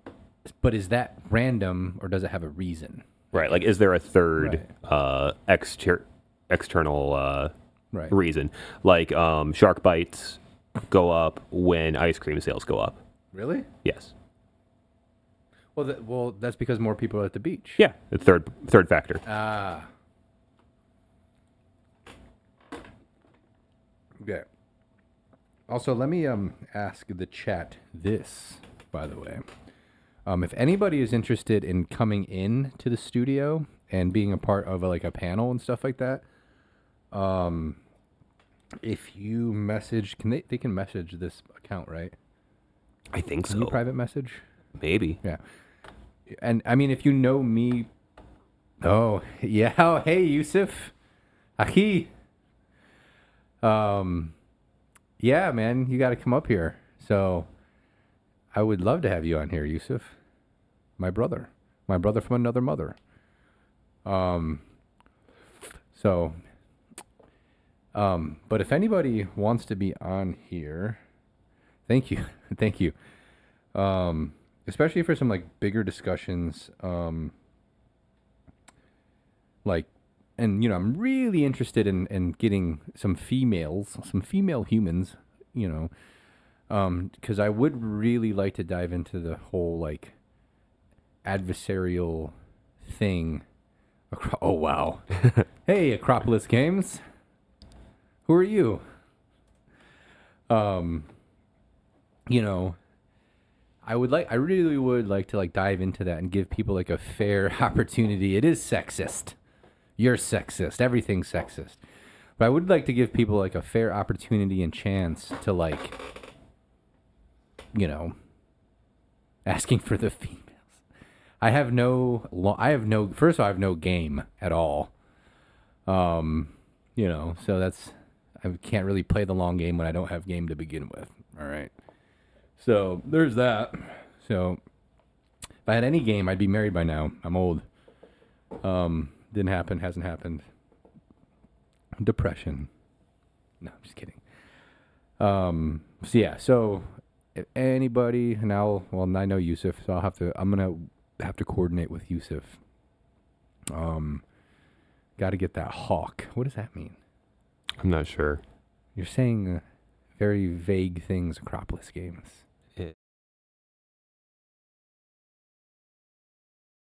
Yeah, that was my fault. Yeah, he's it's a not modern. It's a current viral clip. Like GAT. No, Oh. it's I can show you the We're clip. back, I we're don't know if it's really appropriate. I don't know, what can we get away with on Twitch? You could probably get away with showing that one. Probably. We're back. Yeah, Are no, we back? we just went black for a second. It's fine. Once you go black, you never go back. That's what they say. So, It wouldn't be a good stream without a little bit of. Jacques, you can never look like an idiot. You know too much. If anything, the FBI and the CIA are going to come hunt us down. We know too much. My FBI agent is traumatized for sure. So, oh yeah, speaking of that, that setup looks unreal. So many cables and wires. Oh, I'm still on the screen. Whoops. It's Yeah, there are so many cables. Yeah, it's a fire hazard probably. I mean, they're low voltage cables. Oh, that's cool then. Yeah, it should be fine. I would have been found by now. That's well, they know that you're not really that dangerous. Acropolis Games, so, they're not. Oh, they're watching. They're just watching you. Your entertainment. OSHA would be shaking. All right. That wasn't what I saw when I watched some female stars. And what's name? Oh, okay. Jeez, Pete. Man. Oh, well, jeez. That's a, wow. And out as though to be pushed. Amen. Okay. That's a wild comment. Well, I don't know about that. Corn. Yes, corn. We're talking about corn. Corn on the cob and big corns on the cob. Vulgarity has entered the chat.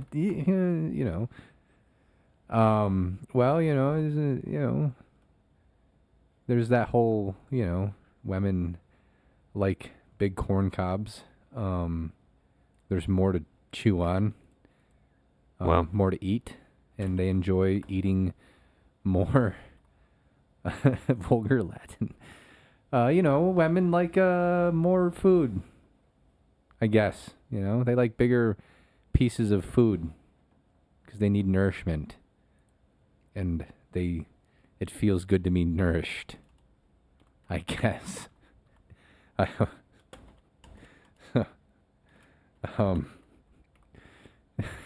Jesus Christ.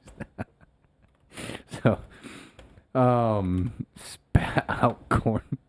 Jesus. Creamed corn has entered the chat. So, are you looking for that clip? Or I don't know. I'm looking. We're trying to find something right now. And we started at the bottom, and we're still here.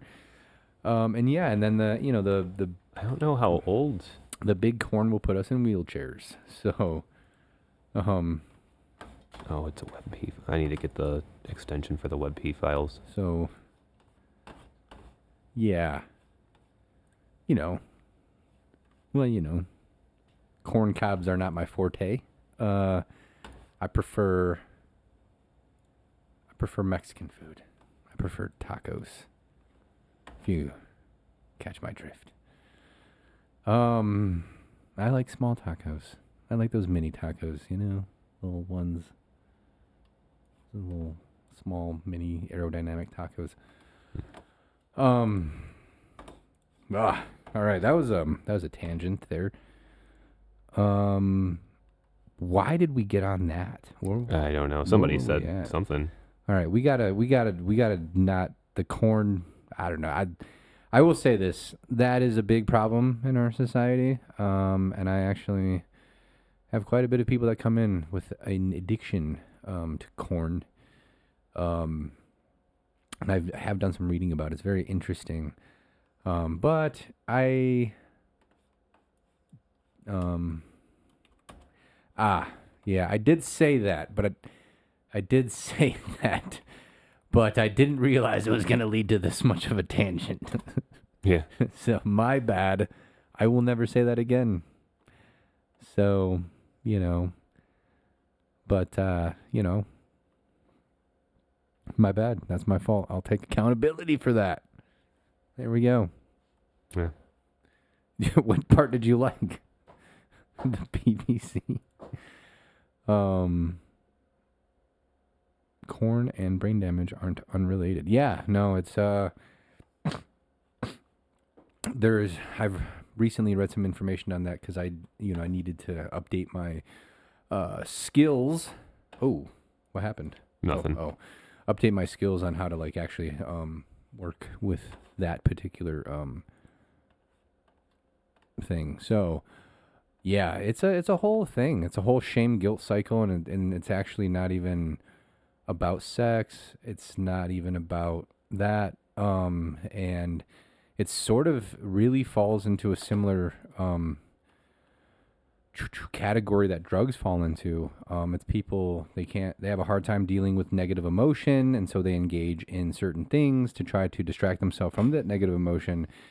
And there's obviously the dopamine reward, and it doesn't start out as sexual, but because it is sexual in nature, then it can have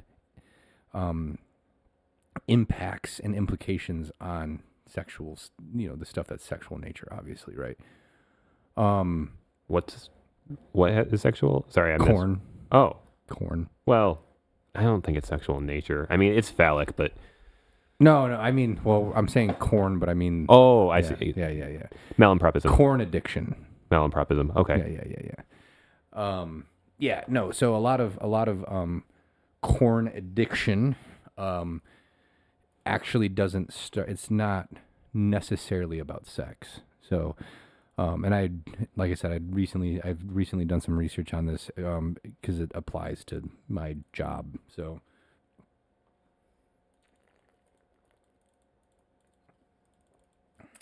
So, where are we at? What are we doing?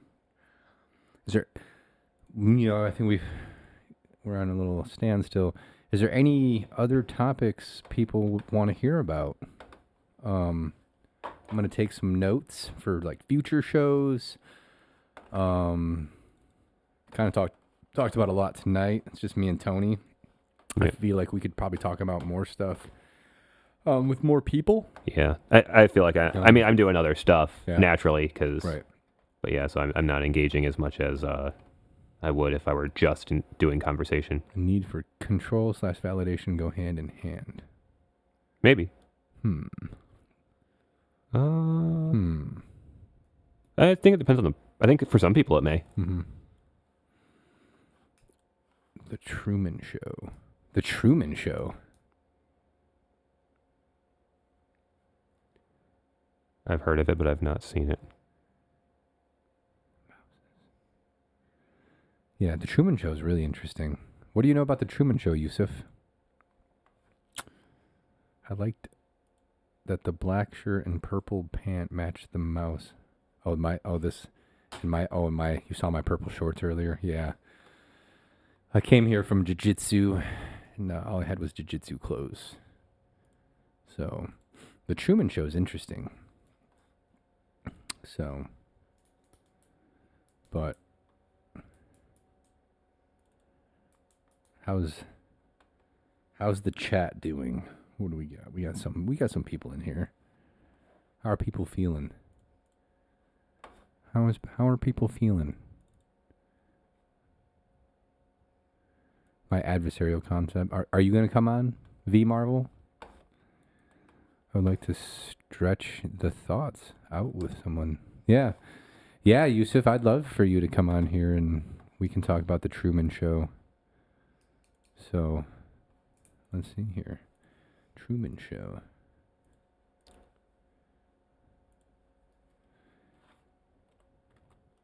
Okay. Well, I'm glad this chat helped you. Selfish bodybuilding. Oh yeah, we can talk about bodybuilding. Oh god, yeah, we can talk about that. Bodybuilding and body dysmorphia. Yeah. Yeah. You're the gift. I'm not. Yeah, I know. Oh man, I still struggle with that body dysmorphia, honestly. So,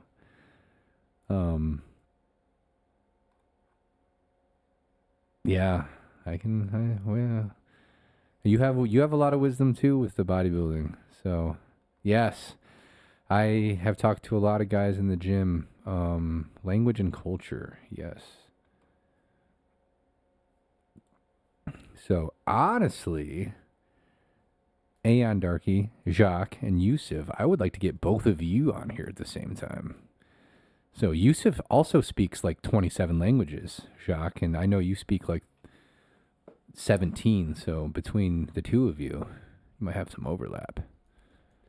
I think we should do the show in English. Well, we can have like little omelette du fromage moments, right? So also go in line with discussion of addiction. Okay, over here, bodybuilding and addiction. Yeah.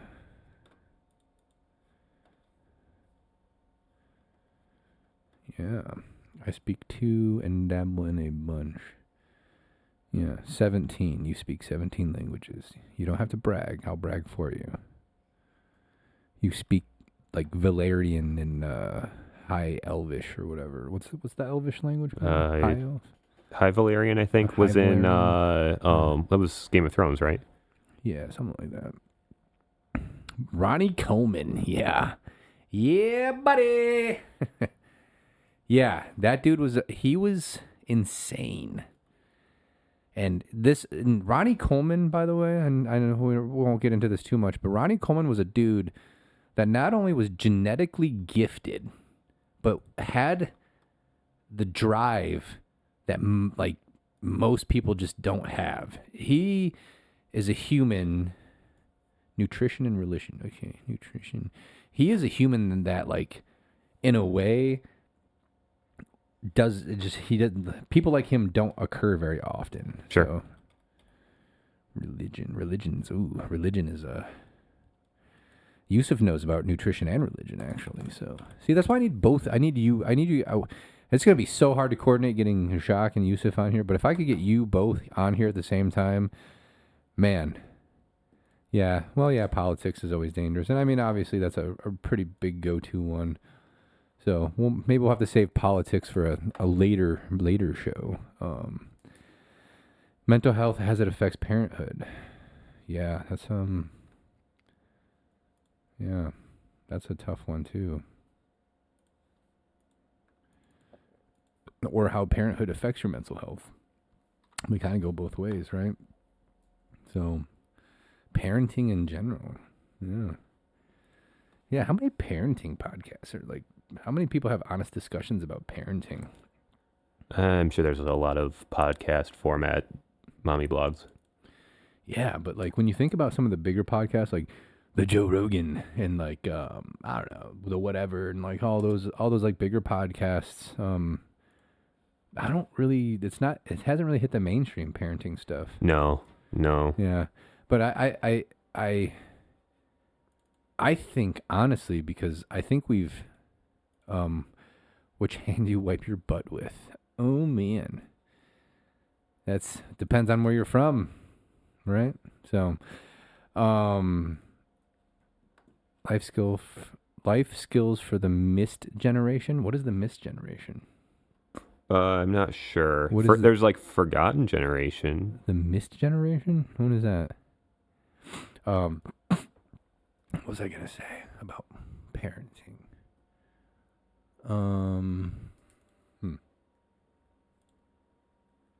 What was I saying about parenting?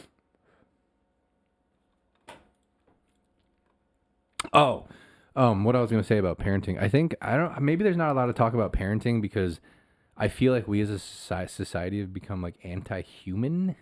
A bit.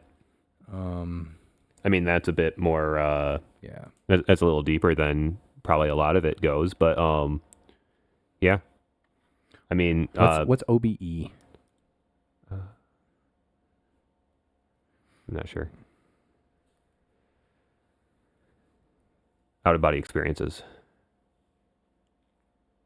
Out of body experiences. Okay.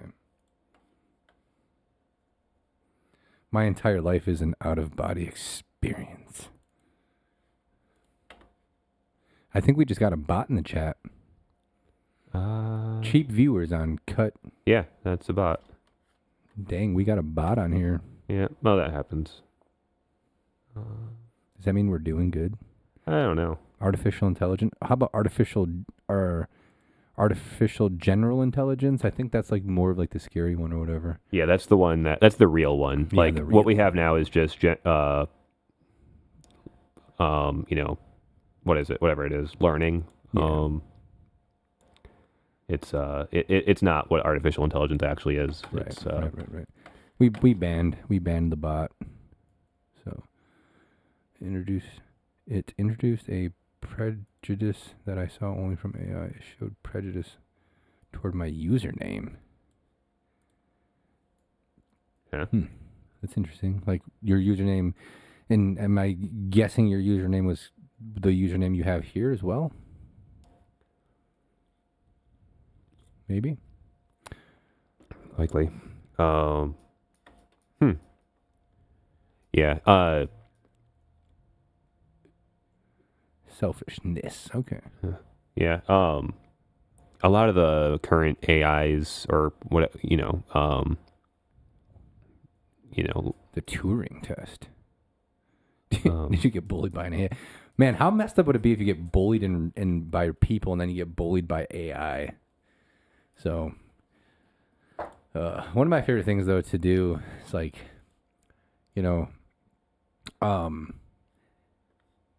it's been a minute, but like I remember one of the things I remember from like dating apps is there was a lot of people that be like, I'm self-aware, and I always liked to like ask them like, are you self-aware, Skynet? I never got a response though. oh, So, they probably thought you were trolling them. yeah, well, I was. Yeah. I value self-awareness. I am self-aware. Are you Skynet? Yeah, that's just to say that doesn't. I feel like it doesn't mean anything. Because like, who would say they aren't self-aware?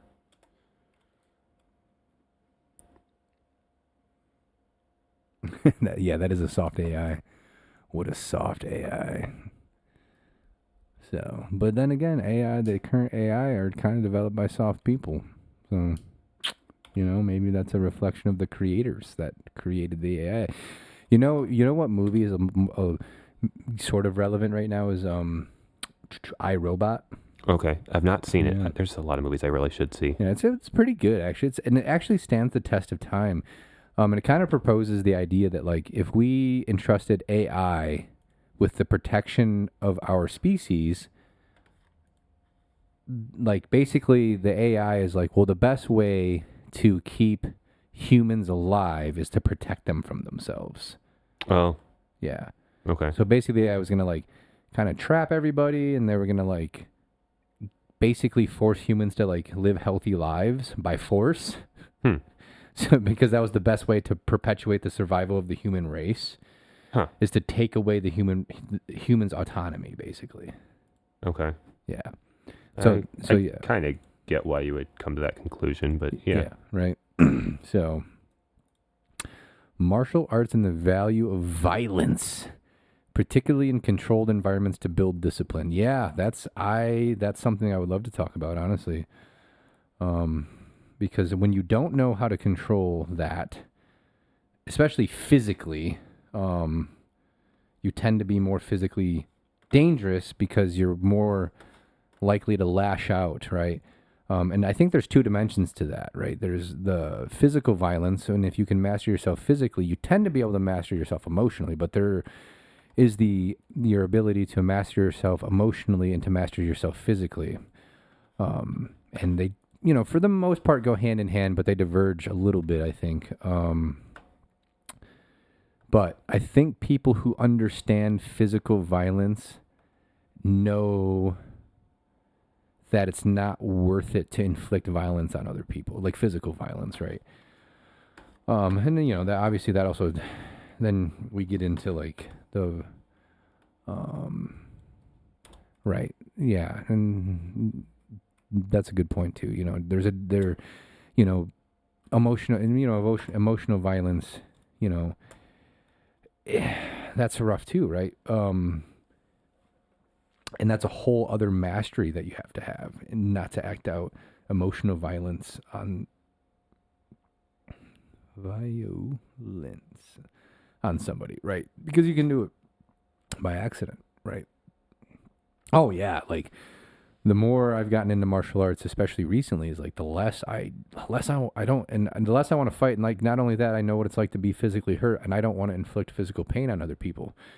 And so if you know how to control yourself physically, you're less likely to accidentally inflict physical pain on people. But then you also have to, also be able to control yourself emotionally so you don't accidentally inflict emotional pain on other people, which though they are connected, they do diverge a little bit. So, and I think they're both separate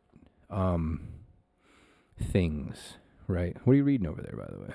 Oh, I'm trying to figure out how to get this image format to open. Tony's over there cooking. I'm multitasking. He's cooking. So,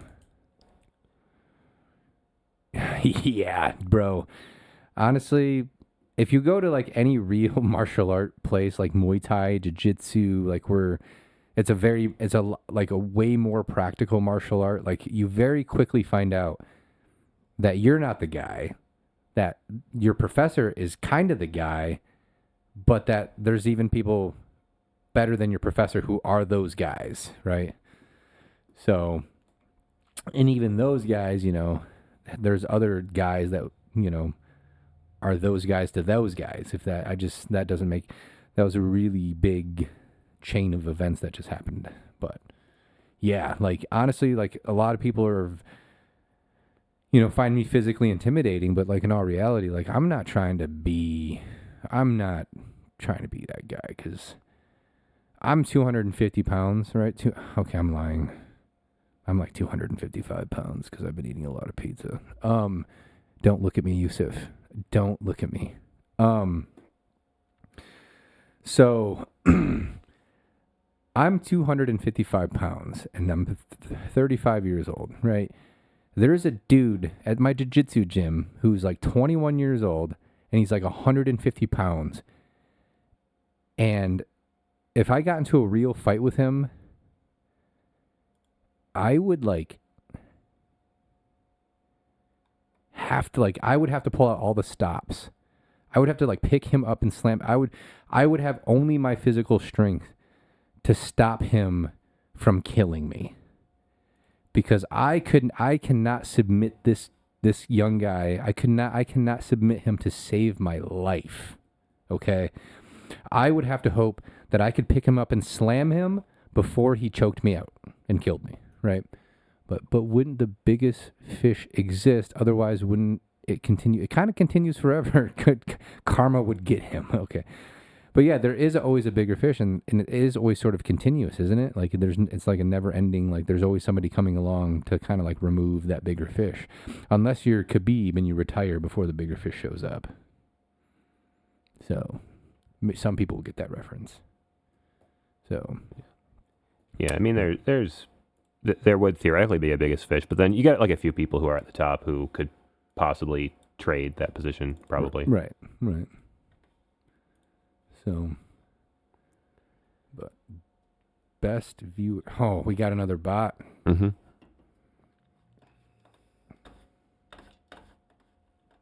The idea of a goat. Goats are temporary, right? Well, not. I mean, of all time is the. Well, but you can't really have a greatest of all time because eras change, right? You can't prove a greatest of all time. Right.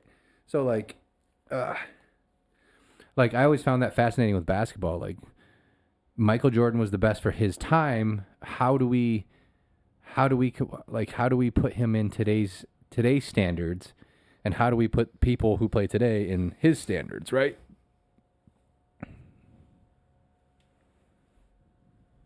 Right, exactly. Right, and so some of these goats set a standard, and then people start learning those standards faster. Yeah, I agree. I don't think comparison across time is it's not realistic. So, and I was actually at a private jiu-jitsu lesson before this, and the guy who was teaching me, he's an awesome dude, right? He was teaching me how like there was a certain position where like if you got into this position, it was like game over for the other person, right? But because jiu-jitsu is getting bigger, it's getting televised, and people are learning about it, right? It becomes a commonly known position, so then people start thinking of ways to get out of it and how to counter the position. Yeah. So it's no longer like if you get caught in this position, it's no longer like the end, right? Yeah. Because people have thought up like, oh, if I get caught in this, I can do this, this, this, and this, and now I can teach everybody how to get out of this. Now it's no longer a finishing move, right? Yeah, you see that in a lot of things. I went through a phase where I was interested in like high level climbing. Like I didn't get into it myself, but like it's interesting. Like it used to be they had the Yosemite system, and you had stages 1 through 5. 1 was like a paved path. 2 was like you kind of had to work. 3, I think like you might have to use your hands. I don't remember exactly what it is, but 5 was like the hardest. Mm-hmm. And then they started.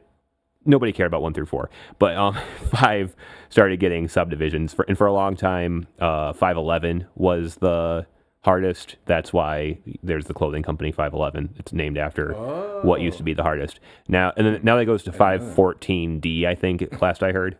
514. So a lot of the letters. Yeah, a lot of the old like routes got renamed. But yeah, and then like stuff that like somebody did many years ago, like for a while there was a wall in Oregon that was like the hardest, and now people do it all the time. Yeah. And walls that were previously impossible are just right now harder. Yeah, well.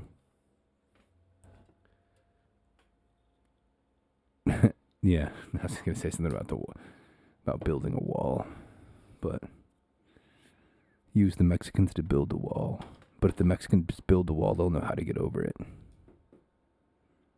So. All right. I don't know how long you were thinking of going. We're at the 2-hour mark. Yeah. Well, we've been cooking for 2 hours. So, I think we can, start wrapping it up a little bit.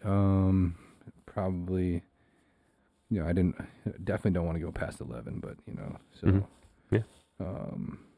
Yeah.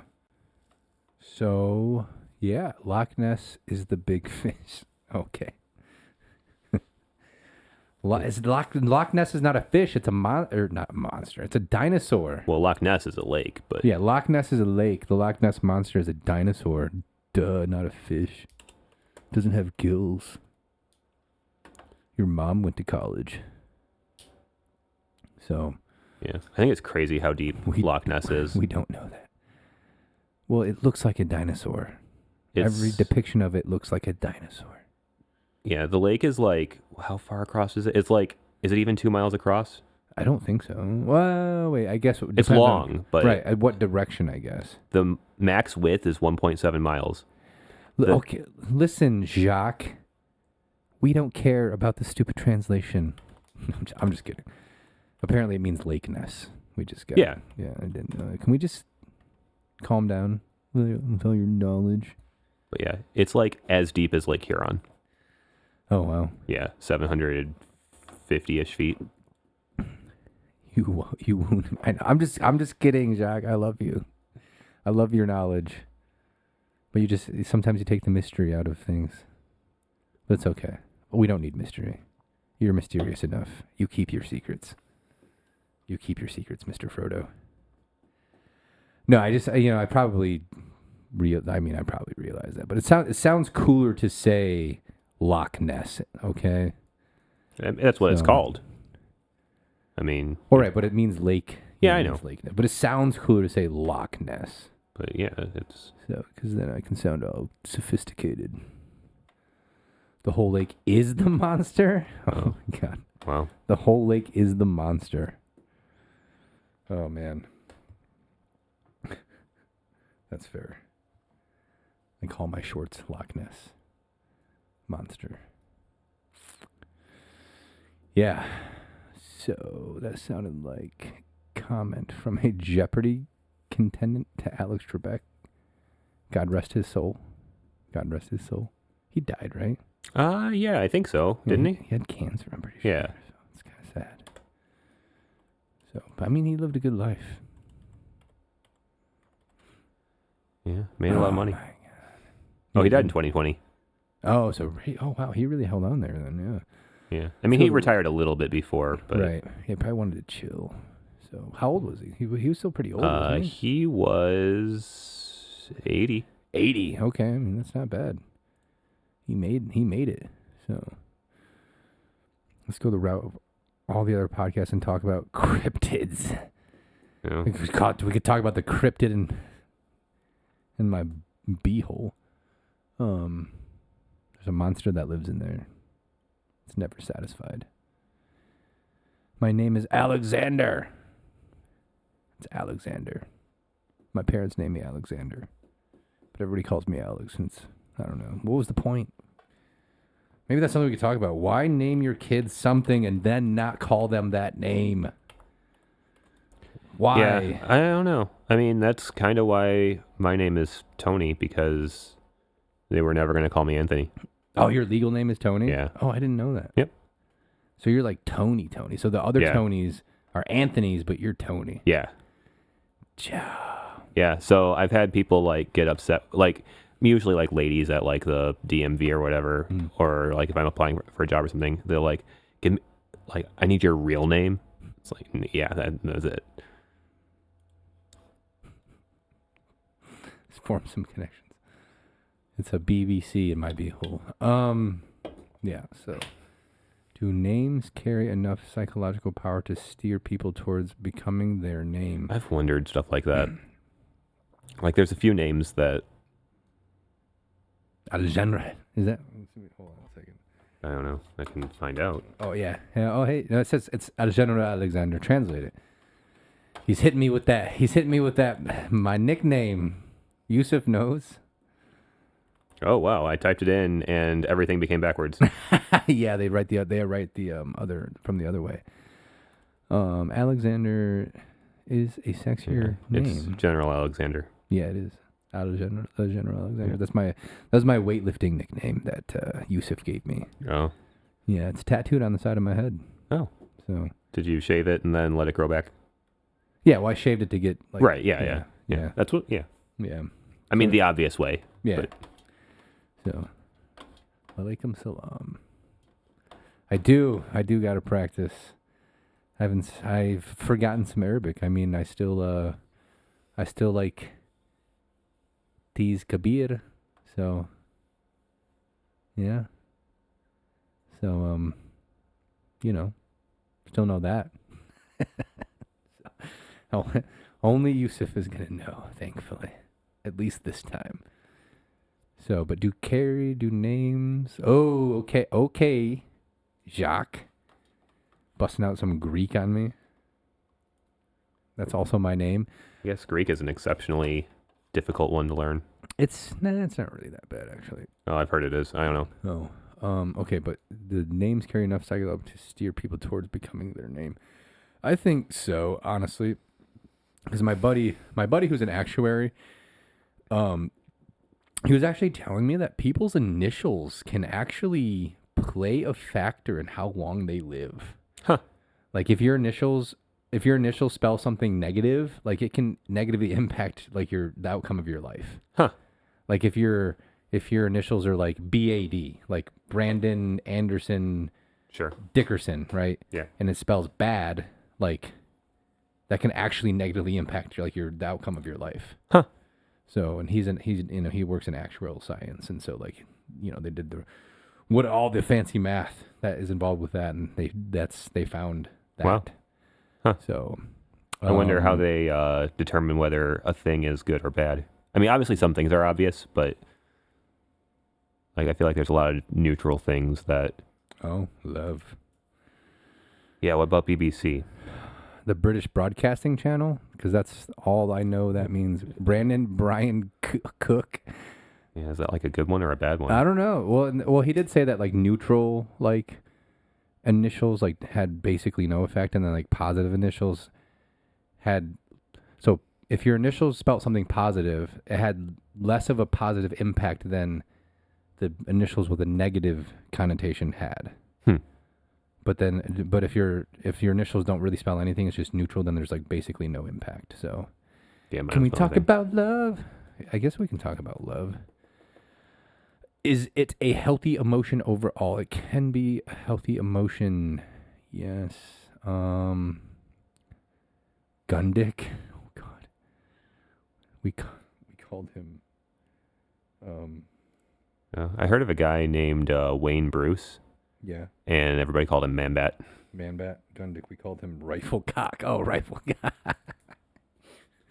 I think you told me that once. That's pretty funny, actually. So, should we talk about love right now? You want to talk about love right now? I mean, that can be probably like the last topic we talk about right now, but it's definitely something we could probably go on, a whole podcast about. But yeah, I think love means different things between men and women. I think, men, I think, have a different idea of what that is, and I feel like women have a different idea of what that is.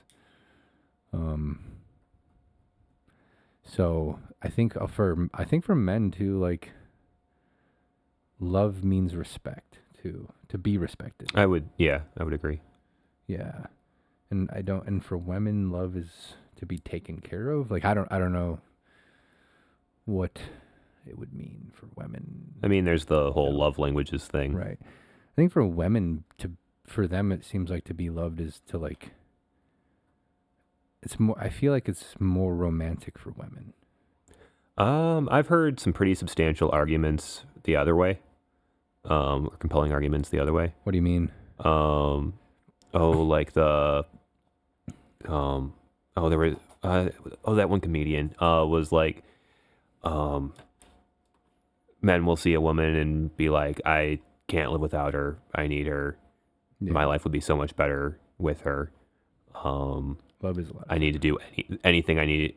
I will do anything I can for him, or for her For rather. her, right. Wow. And women feel like that about a pair of shoes. And wait, what was that last? Women will feel like that about a pair of shoes. That's interesting. Let's see, like the actual process of sacrifice. Yeah, I think women tend to put their family needs above their own. That's sacrifice. Yeah, I would say that's not exclusive to women. Right? Yeah, that's not exclusive. But if we're talking about romantic love, though, and I think what you're talking about is the love of your family, and I think that's a different kind of love, right? If we're talking about romantic love, I think men like the idea of sacrificing themselves for the person that they love and Right. taking care of them. I don't know. Yeah, I would say women probably do more of the acts of service. Right. Of the 5 love languages, which Right. I had to Google. Right. I don't know. I feel like there's sacrifices on both sides, right? Well, But- is sacrifice one of them? No. No, it's not a love language, but I'm just saying like sacrifice itself, like the, Right, the I feel idea like- of yeah. sacrifice, right? Because women tend to sacrifice themselves. Like let's say let's say let's talk about like a married couple, for example. The woman does all of like the housework, the cooking, the cleaning, and things like They that. usually manage the house, yeah. Right. And so they're sacrificing, maybe they're foregoing some of what they want in order to do that, right? And Possibly. so that's a bit of a sacrifice, and they're sacrificing their time. Yeah. I mean, energy, right? ironically, they actually statistically end up happier doing that than Well, pursuing stuff outside of the house. well. Statistically. Yeah. Yeah. Well, that's a bit controversial. I know it is, but Controversial. I mean, it's still I think it's noble. Right. Well, right. And I think it's noble too. I think we do live in a time where like It's- being a quote unquote housewife is It- looked down upon, and Yeah. you're not going to get anything out of it, and it's unpaid labor, and like there's all these negative connotations about Right. it. So they don't pour into themselves as frequently, and they rely on their partners to pour into them. Yeah. That gets more into the words of affirmation. Right. and- Right. Yeah.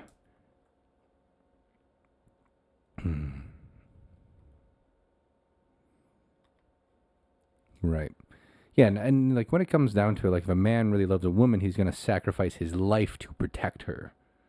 And so like there's that idea of it, Right. right? yeah. So, You see that more. But then, like, women are more likely to take time off work right, for their family. right. And Which then- is part of where the numbers, which yes, I realize that they've been more or less debunked as far as hourly rates, but Right. that's where you get the numbers of like the women making less because they work less hours because they take more time off. right. Yeah, all kinds of controversial topics in there. Sure. So, but yeah, no, it's fine. We can say that here. So, risk their lives in a concept of creating family to begin with, bearing children. Yeah, then, There's definitely a risk involved. right. So, and I think I think that's the ultimate like sacrifice. If a woman loves a man enough to have his children, like that's a pretty big sacrifice and risk that person is taking on. So, yeah, I can see that. So, but I think that, yeah. But yeah. I think there's like I think that could be a whole topic. Yeah. Yeah. I don't think one's like way out. Like, I don't think one like way outdoes the other. Right. And well, I think that's, and going back to like the men and women being in conflict and seemingly adversarial with each other, is we tend to think when we hear when women hear like, oh, this is how men love, and men hear this is how women love, and like, well, this is the better way of doing it, or this is the better way of love, and like, I think that they're different, but they're equal in the sense that like they're both equally valid, and they're both needed for things to work. Like men have to love the way that they love, and women have to love the way that they love, so that relationships can actually survive. Yeah. I suppose, if that's the way to put it. So, but yeah. So, I mean, I think this would be easier to talk about if we had an actual live woman on the show, so Yeah. they could respond That would in a longer format. make sense. Perception to bring life versus sacrifice oneself to preserve life. There's something there that divides us. Yeah, right. Yeah, but I think in both, they're both examples of sacrifice, and they're both needed, right? I think, and they're both needed. Like, if a woman is pregnant and she needs to be defended so she can give birth to the child, and the man has to be willing to lay down his life for the survival of the mother and the child, right? And the woman has to be able to be willing to sacrifice herself for the survival of the child. So like they're both needed in their own way, and one isn't better than the other. It's like they're both required for the survival of us as people, as humans, right? So Yeah. Yeah. It's interesting. Let's see here. Yeah, so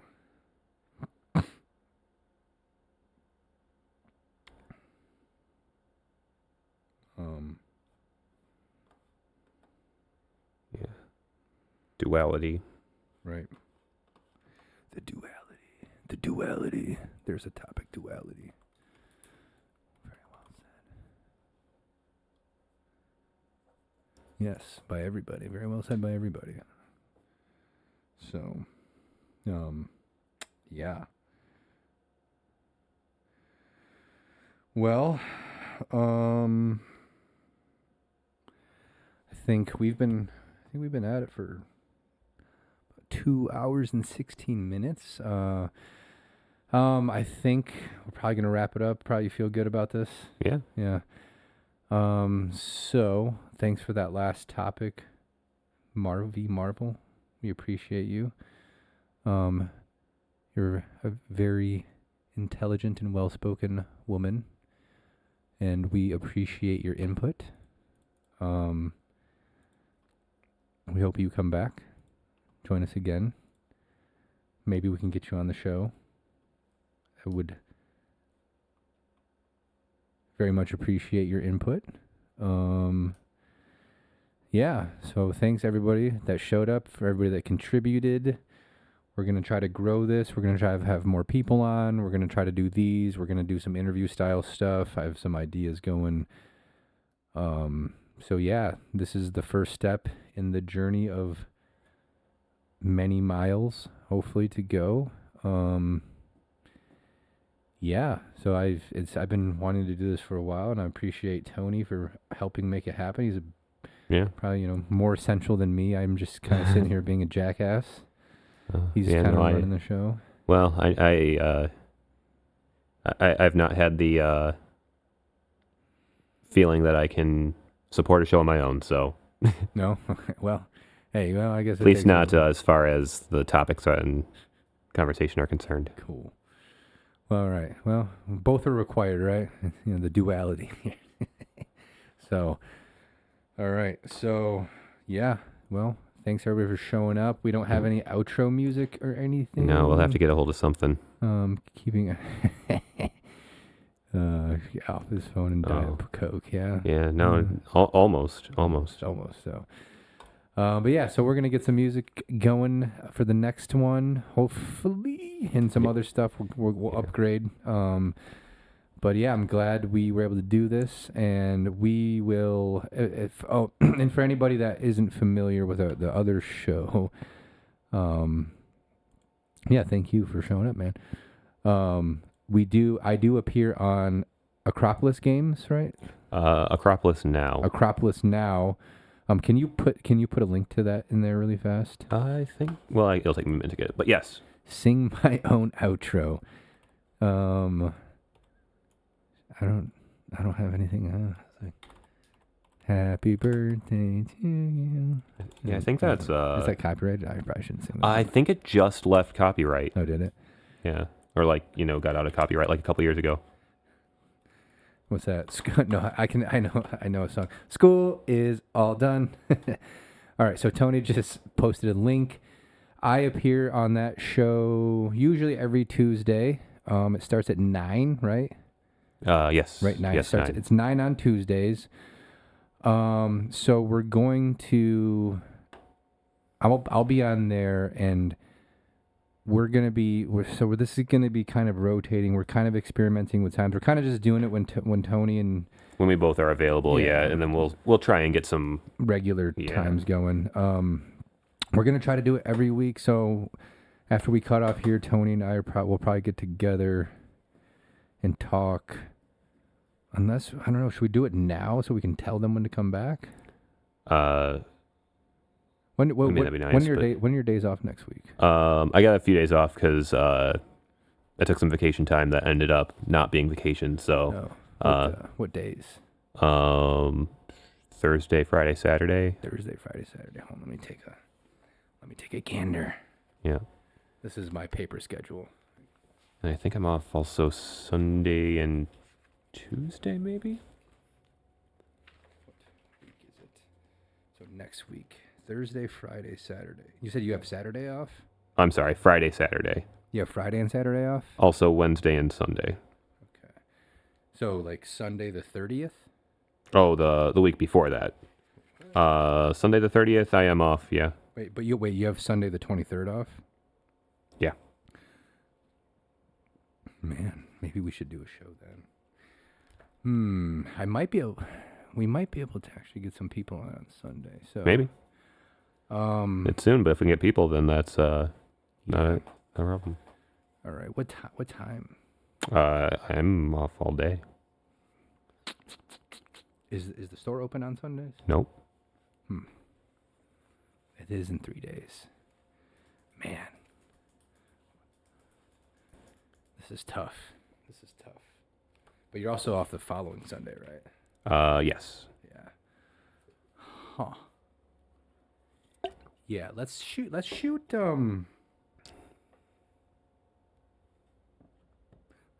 That's fair.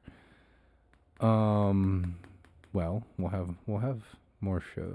I know. I do have my son this weekend, so. Huh. Well, I can do like an hour or two on Sunday though. So, let's call it. We might have to be a shorter show. We might have to have a better time limit, but Yeah. let's see if we can get something together. Sunday let's call it 7. Okay. Yeah. So we're gonna try to do a show this Sunday at 7. If things change, we'll try to. I'll just keep people updated. But I'll also be on the show on Tuesday, on the Acropolis Now channel. So, but we're gonna shoot to do a show Sunday at 7. It'll be more time limited because I do have other obligations. But maybe we'll keep it to like a strict hour to hour and a half, probably. Sure. So I'll have to roll in right before and leave like right at the end. So Yeah. But we were kind of playing with some ideas. I was kind of going with like average people talking about everyday problems. I don't know. Yeah. I mean, that's a long one, but It's long. yeah. Average people problems. We'll discuss it. Maybe people can. Maybe we can crowdsource it, Yeah. and we'll end up with something really horrible. Yeah. So yeah, I don't know. You guys, you know what? You guys think of some names we could call this, and we'll figure it out. We're not, not in a rush to get a name. I mean, we are and we aren't. But if you guys, come up with something cool, shoot me a message, or let us know in the chat next time. Yeah. So we're just gonna keep doing it. So see what happens. So. Once again, I appreciate everybody for showing up. It means a lot. Trying to get this off the ground, and I feel like we're off to a good start. So, Yeah. But yeah, so we'll see you guys. So tune in Sunday at 7. I'll be sending out links again. I'm probably annoying you guys with the links, but I'll remind everybody. So, but yeah, I'll see you guys next time then. All right. All right. Bye.